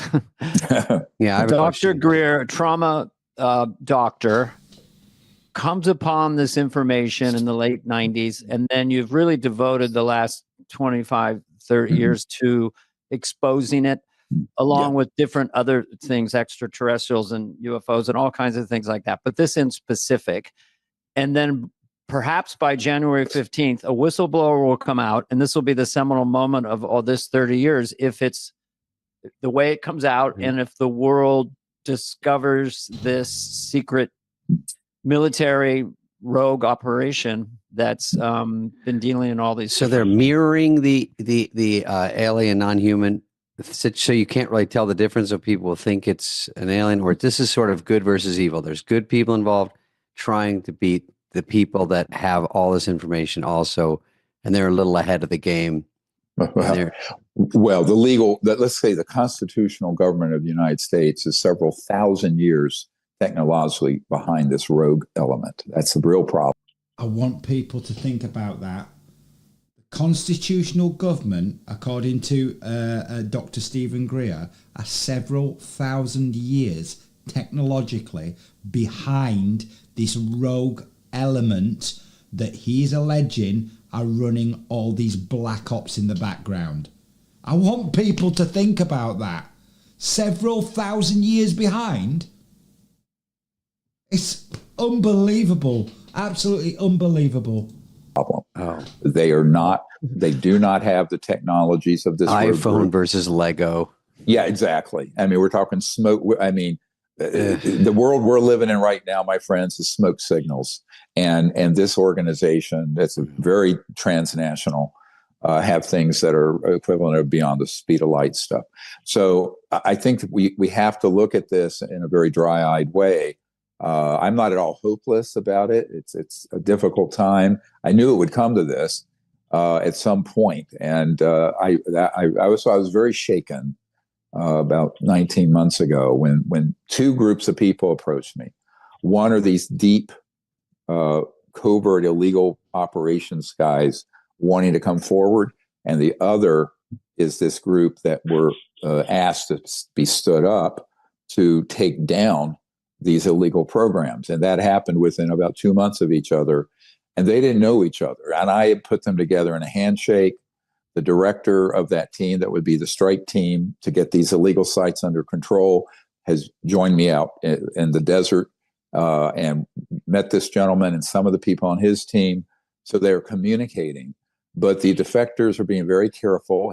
He hasn't given me a date. He's just given me a general idea of what the evidence that would be dumped out would be, and it would involve the non-human craft, extraterrestrial craft downing. Now, one of the sites I was over, he just turned very nonchalantly to me and the director of this Green Beret and said, "Look, we knocked down 1 or 2 extraterrestrial vehicles per year over this one site. Then we flew 100 and some miles out in the desert to another site that similarly has the same equipment." Now, one of the things they're using to do this, people go, "Yeah, what are you using?" I'm using bullets and I'm using lasers. They're using a very advanced version of an electromagnetic pulse weapon. Now, of course, these are illegal under the International Nuclear Non-Proliferation Treaty, but they use them. And they are at these test ranges for both the man-made ones to harden them, see how they will work. But when they when they have an opportunity to pick up an extraterrestrial vehicle, they can target it and knock it out of the sky. Because what an EMP, a directional energy weapon, that's EMP, does, it has also embedded in it something called a scalar or longitudinal electromagnetic field that is multiples of the speed of light. Tesla talked about it back in the, I think, 30s. And those will totally disable all electronics on any object that is in 3 dimensions, let's say, that isn't trans-dimensional. And so welcome to Earth. Yeah. Well, just to pause that briefly there, I watched one of the things that Ross Coulthard put out recently. Okay, Steve? And he basically said that one of the things that is going to be talked about in the coming months is scalar weapons. And here we have Dr. Stephen Greer talking about scalar weapons, which is obviously some advanced EMP weapon. Unbelievable. Well, I think if you've I don't think you've been keeping up with Netflix, because I really don't want to watch Netflix, but I've been watching a lot of stuff on Netflix which I find are very depressing, dystopian future, all the movies, especially the ones produced by them, especially, very depressing.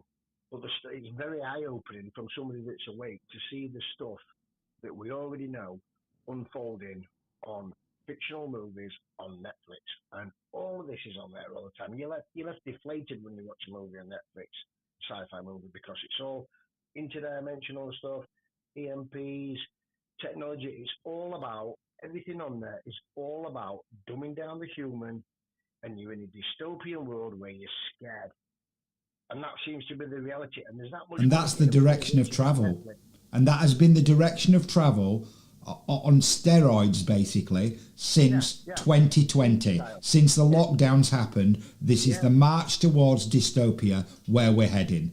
And when we hear people like, respected people like Dr. Stephen Greer and Ross Coulthard coming out with this kind of stuff, and then it's all playing out in our skies, you have to start to ask yourself, and as I said, I am not saying that this is 100% what is happening, but in my mind now, I am shifting towards that Project Bluebeam, or what we all know as Project Bluebeam, is now taking place. Well, that is where my mind is now at.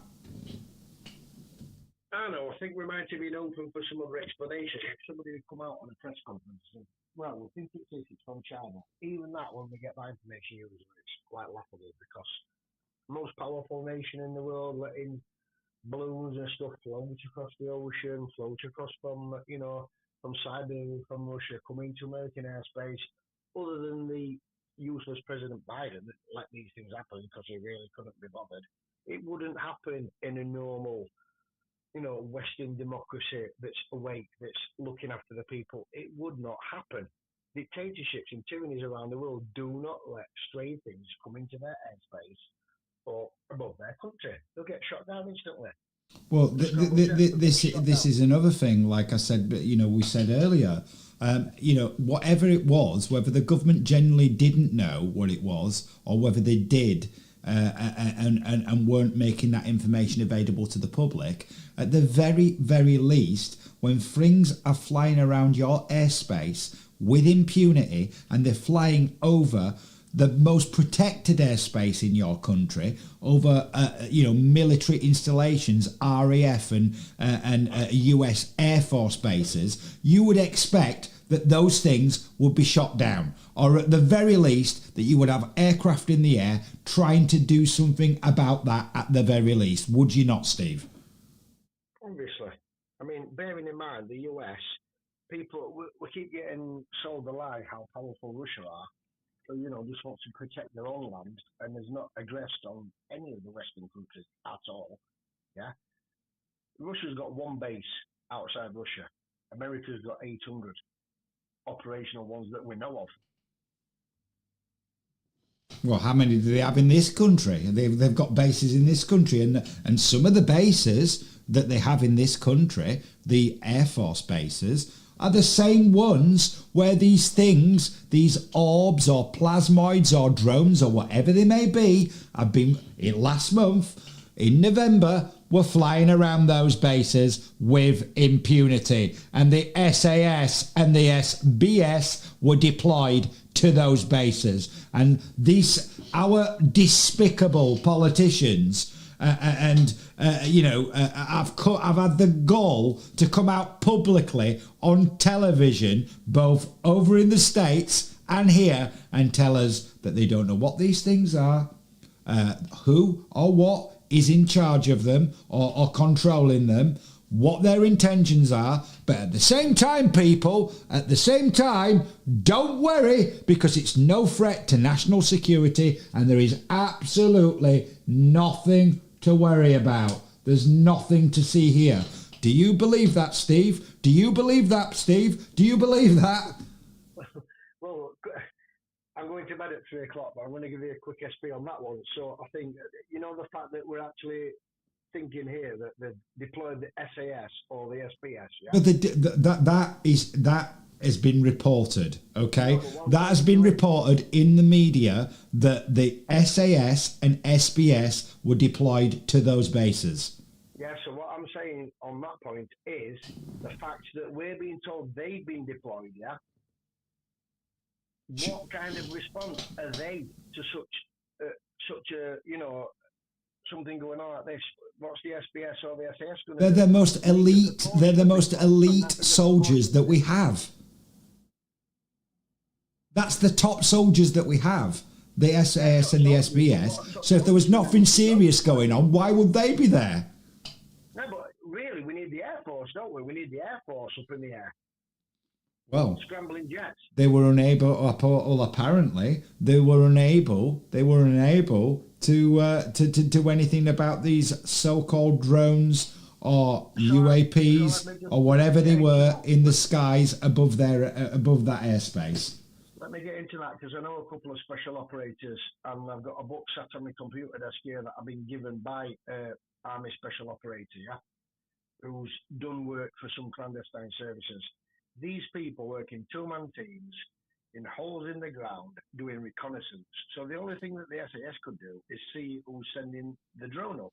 Now, if somebody was in the field sending a drone up, they just send their military police in or somebody. Well, one thing I do know about drones, yeah, is that you have to have line of sight for them. Okay, Exactly. So if you don't have line of sight, yeah, and you'd only be able to operate certain distance to have line of sight, you would have to have an infrastructure in place to operate drones without line of sight, which would involve satellites at the very least. Yeah, like repeaters.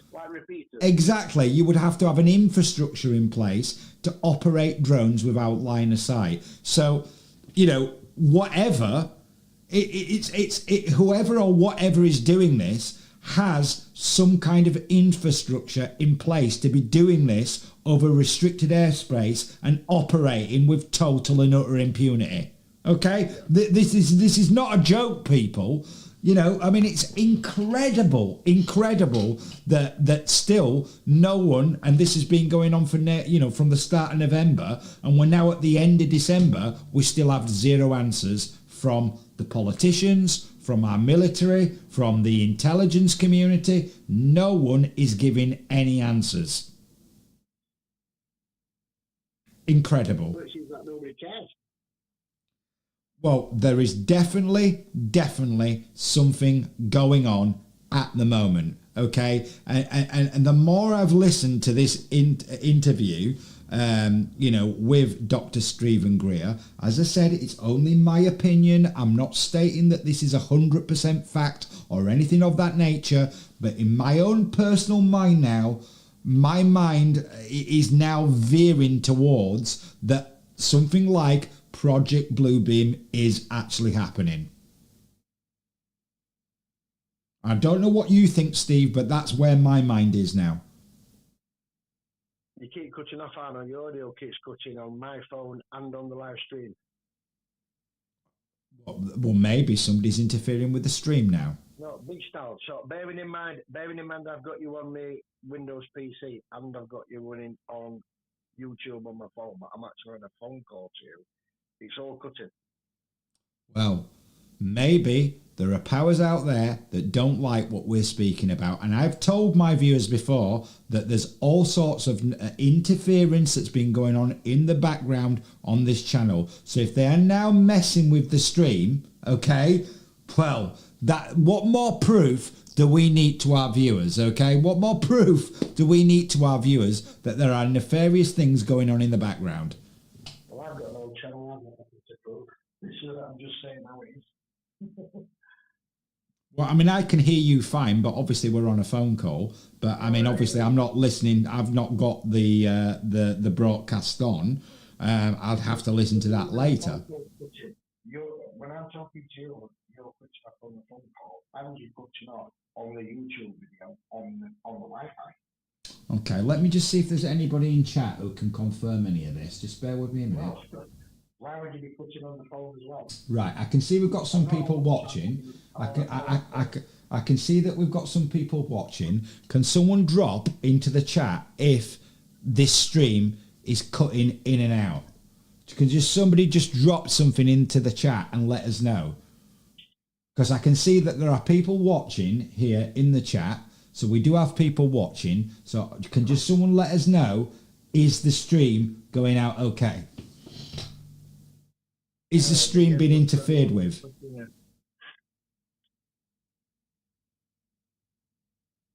You've gone silent again. Yeah, that's because I wasn't speaking. Well, that way you delayed on the screen. Ah, right. Okay. Well, let's hope that the stream is not cutting in and out. Obviously we have been on here quite a while now. Well, I'm going to give it another 10 minutes if you're all right, but I just wanted to, just have a little conversation about these objects. Well, we're not going to play. What we can do is we've gone through a lot of this interview with Dr. Stephen Greer. I'm going to leave the link in the description anyway, so people can watch the rest of the interview.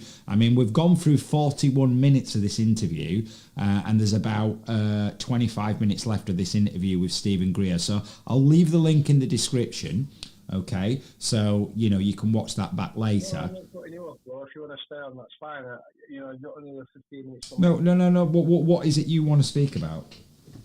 By the way, Stephen Smith, heads up, Stephen. It says yes, cuts off. So he's experiencing it as well. Right. Okay. So obviously there are actors in the background that genuinely don't like what we're talking about on this stream, and obviously interfering with it. Well, I mean that just confirms to me my suspicions about what have been going on in the background. So what is it that you want to speak about before you have before you get yourself off? I was just going to make a quick comment about Dr. Greer. Yeah. Bearing in mind, looking back onto the UFO stuff that I've looked into over the years, I'm a biblical and a Christian person. I'm not going to get deep into that, but just, from the stuff I've learned from the Bible, people might not agree with this. I've deep dived into this. I dipped out of it, I dipped into it, I dipped back into it. There's a lot of end time prophecies to do with the end days and end of times, which a lot of these sci-fi movies talk about. And one of the things is there'd be a lot of objects and unknown things in the skies. Now, from a biblical perspective, you probably think, oh, that'll be entities, demons, this and that, shape-shifting, whatever, things to detract you from looking up to God. Now, I've seen these UFOs years ago that were green images that look like a load of bullshit. Sorry, that's why YouTube, a load of rubbish. I've since seen NASA footage, as I said to you, about 2 years ago, a 2-hour documentary that blew my mind. And a lot of stuff looked organic on there. Yeah. Like things were fighting things off outside the Earth.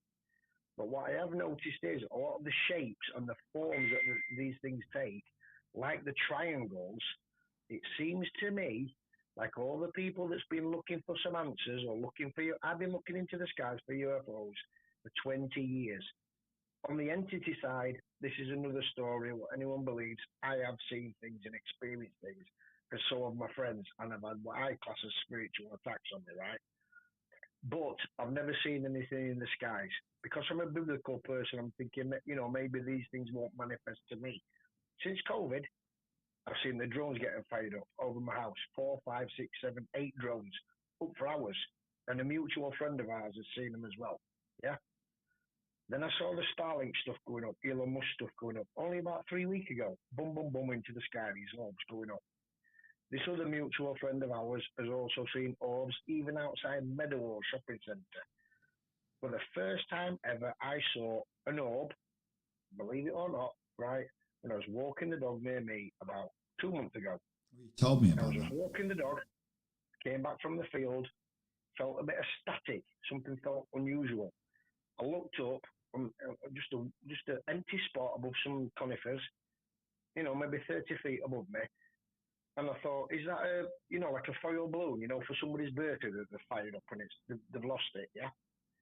Just like reflective, but it was quite big and perfectly round. I thought, that's weird. How come I felt that before I saw it? And I looked up, and the minute I engaged looking up, it was hovering in one spot when there was wind, and it shot off over the houses near me. I would say about 300 miles an hour. I've never seen anything in my life. I can't confirm it. People could dispute it. I didn't take any mushrooms. It's what I saw, and it really put me at unease. Yeah. And I'm thinking, is it a coincidence that there's more and more sightings of what seems to be organic entities, shape-shifting bodies? There's been a movie on Netflix called Nope. People need to watch that movie. And it's about something that you would class as a UFO hiding in the clouds, but it's actually an entity. And it's very, very freaky, is that movie. But it opened my eyes to a lot of things I'd already thought years before. No other movie has uncovered that these UFOs is like a shape-shifting entity with, maybe sucking somebody's energy or with some kind of intent, basically. And what I'm thinking is that these UFOs that are going up now, they're making all the same shapes, all the same forms, doing all the same things. So I think there's maybe 3 or 4 different things going on in these skies at the minute, all coming to a head. Whether one's there to detract from the other, whether one's there to mislead you from the other, I don't know. But it's very strange. And it is all coming to some kind of conclusion here at some point. It's got to. Because what is the point of it otherwise? Well, it's strange you mention about the sort of end of day sort of prediction type stuff, because as you know, I'm not a religious person, but I strongly advise you, Steve. I strongly advise you, Steve, to watch the live stream that I did the other day about that military, about that US Air Force base that was where it appeared like what a drone war, a drone and UAP war was going on over it. And I am not kidding you, Steve. These things started making shapes in the sky that looked like these formations that they were flying in. They looked like they were making shapes that they were of the constellation, the actual constellations of the zodiac. So one of them looked like the constellation of Scorpio, one of them looked like the constellation of Libra, one of them looked like the constellation of Cancer. It's bizarre. It is beyond bizarre. And again, triangles being formed. I mean, this is not something that we're making up. This is playing out in our skies, and I've seen these triangles over Brazil in footage that I put out the other day. I've also seen more of these shapes that look like the actual constellations of the zodiac in some other footage that I've put out. This is playing out in our skies. So, I mean... A quick one on that, you might not want me to go too deep into this, but bearing in mind, a lot of this stuff, especially like the triangle shapes, dates all the way back to stuff like the pyramids. Of course. And mathematics, doesn't it? And, numerology. A lot of it does. But talking about demons, people think traditionally from Hollywood, a demon looks like Hellboy. Well, you just mentioned about stuff in the sky. On some, I've been trying to find it again, and I don't know where I did actually see it. But I've seen some footage. I've seen some footage, Steve. Yeah, where one of these UAPs in the sky. Yeah, it comes down, and I am not joking. It looks like it's in humanoid form. It looks like it's an angel or something that's coming down from the sky. And then when you look at it closer, it almost looked like it was Predator or something like that. It was bizarre, absolutely bizarre. And I've been trying to find where I found that footage, but... Was this the one where I'm sure it's on Caspersight's channel somewhere. I'm sure it's on Caspersight's channel. I'm pretty sure it's on one of the videos that Caspersight has put out about what's been going on. I'm going to have to go back and look through all his videos and see if I can find that. Tied into the one, the one you did on the video the other day where it's spreading across the States. Remember the one that looked almost, there was one that almost looked like an axe handle, like an axe head in black, and somebody commented it looked like a TIE fighter. Yeah, that footage is on one of my previous broadcasts, but yeah, that footage is readily. I've seen that quite a lot in a lot of places, but yeah, there is. The stuff I've seen on the NASA footage. I really need to find this NASA video that I watched. It's not from NASA; it's just footage that's publicly available. Yeah, and the stuff. Me and my wife watched up. It blew my wife's mind, and she's very spiritual. The stuff outside the atmosphere of the Earth, between the Earth and the space station, and the Earth and the Sun, the Earth and the Moon, there was organic objects, and there were almost like jellyfish. If you imagine it, when you watch these documentaries in the deep ocean, and there's these weird little light up blobs that's floating about, stuff you'd never see when you go scuba diving. Yeah. With weird propulsion systems, and they just suddenly change direction, both gone under rocks. And, like nocturnal stuff, weird stuff, proper weird Well, stuff. there's definitely a lot of weird stuff that's going on at the moment. I mean, as I said, it just feels to me at the moment like... It feels to me, Steve, at the moment, like every day is like watching some bizarre episode of The X-Files or watching some end of days kind of biblical type movie or something. It's just getting weird. Think about it. I mean, as I said, you know me, I'm not a religious person at all, but this is getting weird for me. Very weird. I'm a very religious person. I'm not esoteric. I'm not into any new age stuff. I'm not into channeling or sat there doing yoga or, thinking we're all in one spirituality. I'm a Christian. So I believe in God, angels, and demons. So to me, this stuff is either demons or it's man-made technology with AI banging it and possibly technology that's been handed to us by some entity. You know, stuff that's way out there that we could never imagine unless we had someone. Well, we are definitely. There's no doubt in my mind that we, when I say we, I'm talking about the whole of humanity, is definitely being kept in the dark, and we have been kept in the dark for decades. And this stuff is all now playing out in real time on a day-by-day basis, and this situation, as we've said, is not dissipating, it is increasing. Okay, and this is happening in real time in our skies, and who knows what is going to happen next. But there is no doubt in my mind that there is some very sinister forces at play at the moment. Well, on a quick note now before I go, I'm just wondering what would the objective of Project Bluebeam be, or projecting stuff into the skies? Well, the theory behind Project Bluebeam, the theory behind... But I think you've got to ask yourself, there's a vast proportion of the populace around the world that is either Christian or Muslim. So they both believe in, you know, a one God and some kind of event or saviour coming. So when we're in really hard times, when things are seeming unbearable and we're having weird dystopian Black Mirror type stuff happening like COVID, which sort of ties into Bible prophecies as well, people are in despair. You know, young people are killing themselves. Young lads are hanging themselves every week, throwing themselves off motorway bridges. Drugs are rife. Everybody's having a really hard time. People feel like they need to turn to something. So if you do believe in religion, not saying everybody else do, or a God, you know, your faith's going to get tested. So what would be the best way to turn people away from religion if it was true, if you believe in it? You know, and if you're working for the devil, peddling a lie, then, you know, you use everything at your disposal, including technology, to mislead people. I mean, I've always believed that God uses natural elements like the flood, volcanoes, Sodom and Gomorrah. He uses natural elements on an earth that he's made, using science, using mathematics. Everything ties into, you know, the Fibonacci code, mathematics. God is just some spirit entity that's created us with everything that we see in physics and mathematics now, that we're all trying to uncover all the time. It all ties in across the universe. So if there's some alter ego or bad entity or bad energy, interdimensional portals, you know, on a different frequency, so a lot of people talk about frequencies now, light and sound, yeah?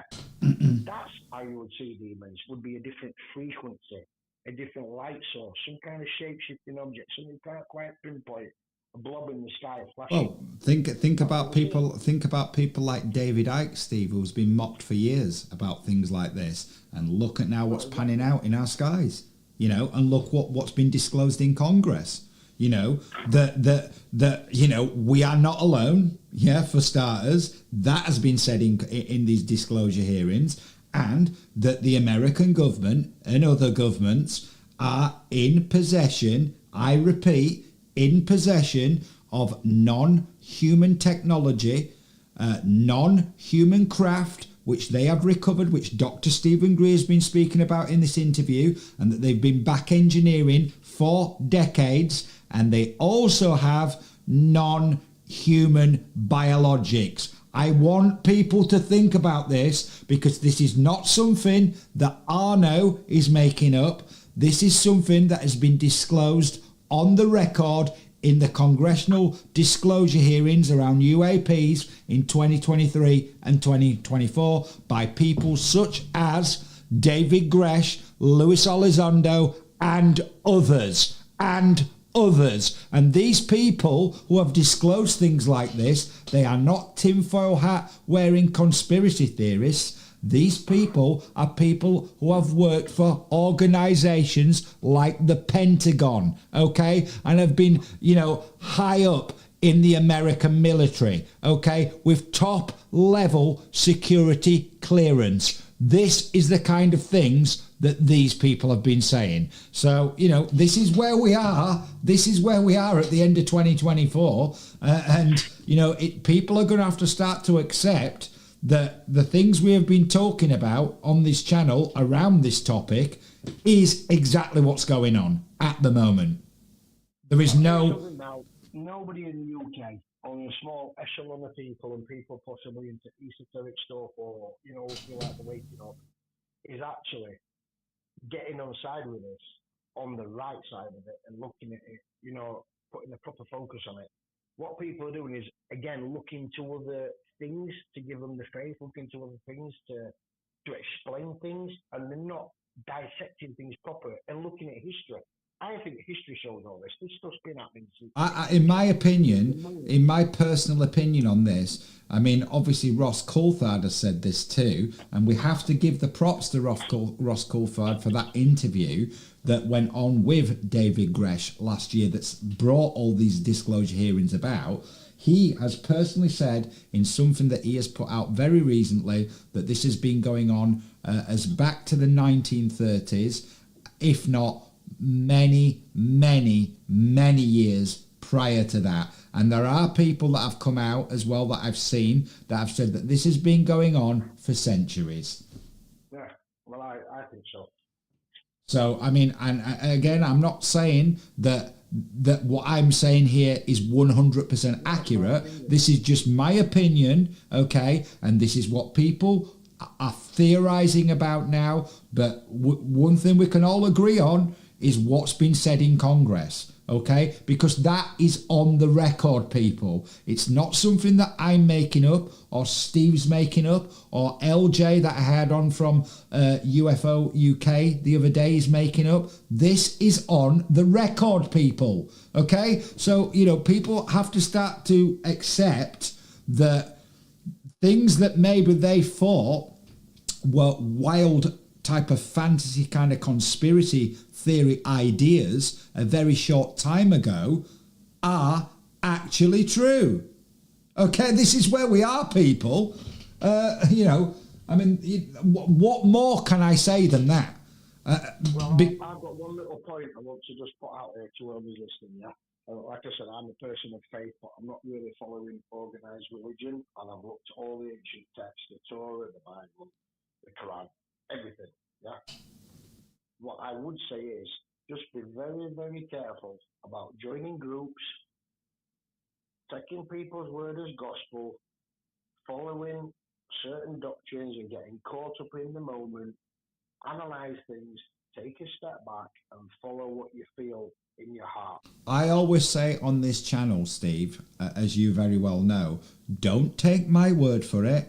Go and look into this stuff yourself, because there's far too many people now in the world that will just take, as Steve's just said, will take something as gospel without actually doing any of their own research and looking into it themselves, okay? And actually having the power in their own mind to make their own decision based on the information that they have looked into, and actually, have the ability to do that. Because in my mind, when people just go along with things without looking into it themselves, this is how, things like the world gets shut down, okay? Because nobody bothered to go and actually look into what they were being told was the actual truth. And I'll say no more on that. There's a lot of charlatans, isn't there? There's a lot of people out to make profit and to mislead people. Absolutely, and you need to develop you need to be able to make your own decisions and make an informed decision, based on looking at multiple sources of things. There's far too many people out there that don't seem to have the ability to look into things for themselves. And if they see something on the BBC, it must be true. Yeah? Well, I'm not a big fan of Black Belt Barrister. I'll give him a plug for YouTube. I'm not a big fan of his, but I've been watching him more recently. I watch his channel, actually. Yeah, I watch him, but before I worked for, sold on to his ethos. But to be fair, he's got quite a broad perspective and he just, lays things out how they are. And he's turned around on the BBC, which he was like a bit of a protagonist for them before. And, it just shows you that certain people who go off on a certain tangent, you think they're a sellout and then they come good. So if you research things, you look at stuff, you see things unfold, you see who the real people are and you see who the charlatans are, definitely. You're just going to be so careful. Absolutely. I mean, as we've just said, don't take, obviously don't take anything that we say as the facts. And we always try and tell you that it's, it's our opinion on something. Obviously go and look into these kind of things yourself. And especially what we're talking about at the moment, the disclosure that's come out. Go and look on YouTube at these disclosure hearings and look at what these people are saying. And what these people are saying, as I've said, is the US government and other governments are fully aware that they have in their possession non-human technology, non-human crafts that they have recovered and have been back engineering for decades, yeah? And they have a non-human biologics, people. And, in the congressional hearing that I showed you with Luis Elizondo the other day, he himself stated in that congressional hearing that we are not alone in the cosmos. And this information has been withheld back from the public for decades. Okay, this is where we are, people. This is where we are. Anyway, Steve, I know you've got to get off, and it is getting quite late now. I mean, we've been on quite a long time now, and I'm probably going to need to get myself off now as well. I mean, I'm going to leave the link in the description anyway for the rest of this interview with Dr. Stephen Greer. But I think we can all agree the things that you've watched so far in this interview with Dr. Stephen Greer are absolutely unbelievable. And I've told you where my mind is veering towards now. And let's see what pans out in the next few weeks. Going forward, a quick one. I think me and you are going to do a bit of a collaboration here if anybody's interested. And I've got a couple of other good people. So if anybody wants to jump on, if you don't mind me mentioning, Dean Smudger Smith in Leeds, ex-army guy, 4 or 5 tours in the army abroad, that's come out and is a truther. He's a bit of a hippie guy, but he's bang on the money, he's genuine, he's cut himself out of society, all the materialism and everything. He's got nothing he's trying to push, he's just trying to push a message of truth. I don't agree with everything he says, but he's got some good social media. Well, nobody should agree with everything that anybody says. No, what I'm saying is, he's got a good social media following. He's a genuine guy.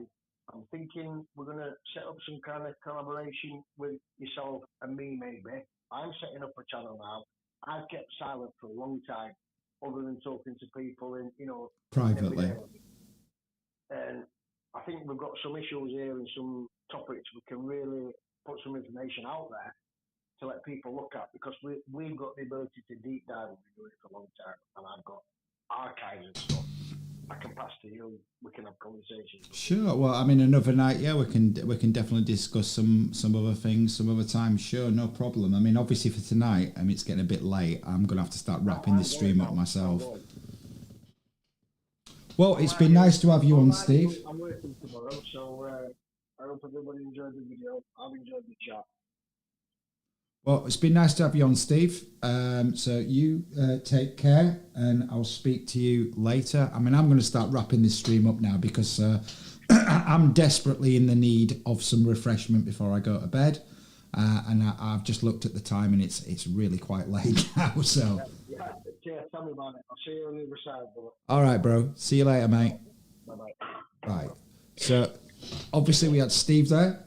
with us tonight, and we've obviously been through a lot of this stuff on the Stephen Greer interview, and I'm looking at the time now. It's after 3:15 UK time, so I'm going to have to start wrapping this stream up now. I know we've gone a little bit off tangent, a little bit with some of the things that we were speaking about, but I think it all kind of related in as well to what we were speaking about.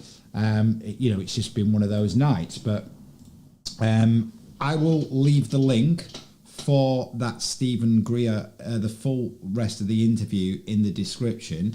There were some other things that I was going to discuss with you tonight. I had videos all loaded up, ready to go over that, but it genuinely is too late now. I mean, it's, as I said, it's nearly 3:20 in the morning UK time, but I hope you've enjoyed the stream this evening, and I can see there's been quite a few people in the stream tonight, so thank you very, very much for listening. I hope there wasn't too much interference, but obviously if you've watched the stream tonight, if it's the first time you've ever watched Arno TV or you're a regular viewer, thank you very, very much for being on the stream tonight. And while we're talking about Arno TV, if you're not if you enjoy the content on this channel and you're not subscribed, because I looked at some of the analytics earlier, and it seems that there's over 45% of the people that watch Arno TV are not subscribed to the channel. So please like and subscribe to Arno TV. It doesn't cost you anything to subscribe to the channel, but it will help the channel grow, and it will help the reach go out on YouTube, and it will get us further in the algorithm. And also, if you could like the stream and the video, because that also helps the reach for the channel. And once you have subscribed to the channel, just ring the notification bell too, because that way you will be informed about future videos that I'm putting out, future live streams that I'm going to be putting out on this subject, on the UAP subject, and the usual things that we speak about on this channel. And it will just help the channel grow, okay? Now, obviously, I wasn't expecting to be on for such a length of time tonight, but it's been an interesting evening. So thanks, obviously, for watching. I really going to have to go to bed now myself, but I will be back soon with further videos for you, and we're going to keep you updated on this developing UAP situation, which is only seems to be intensifying and not dissipating. So God knows what we're all looking to expect over the next few weeks on this subject, but all we can do is keep you informed because of the complete blanket silence from the authorities. But on that note, it's been great tonight. Thank you very much. I want everybody out there to take care of themselves, their friends, their family, and their loved ones. Stay rock and roll, everybody, and I will be back very soon with some more videos for you.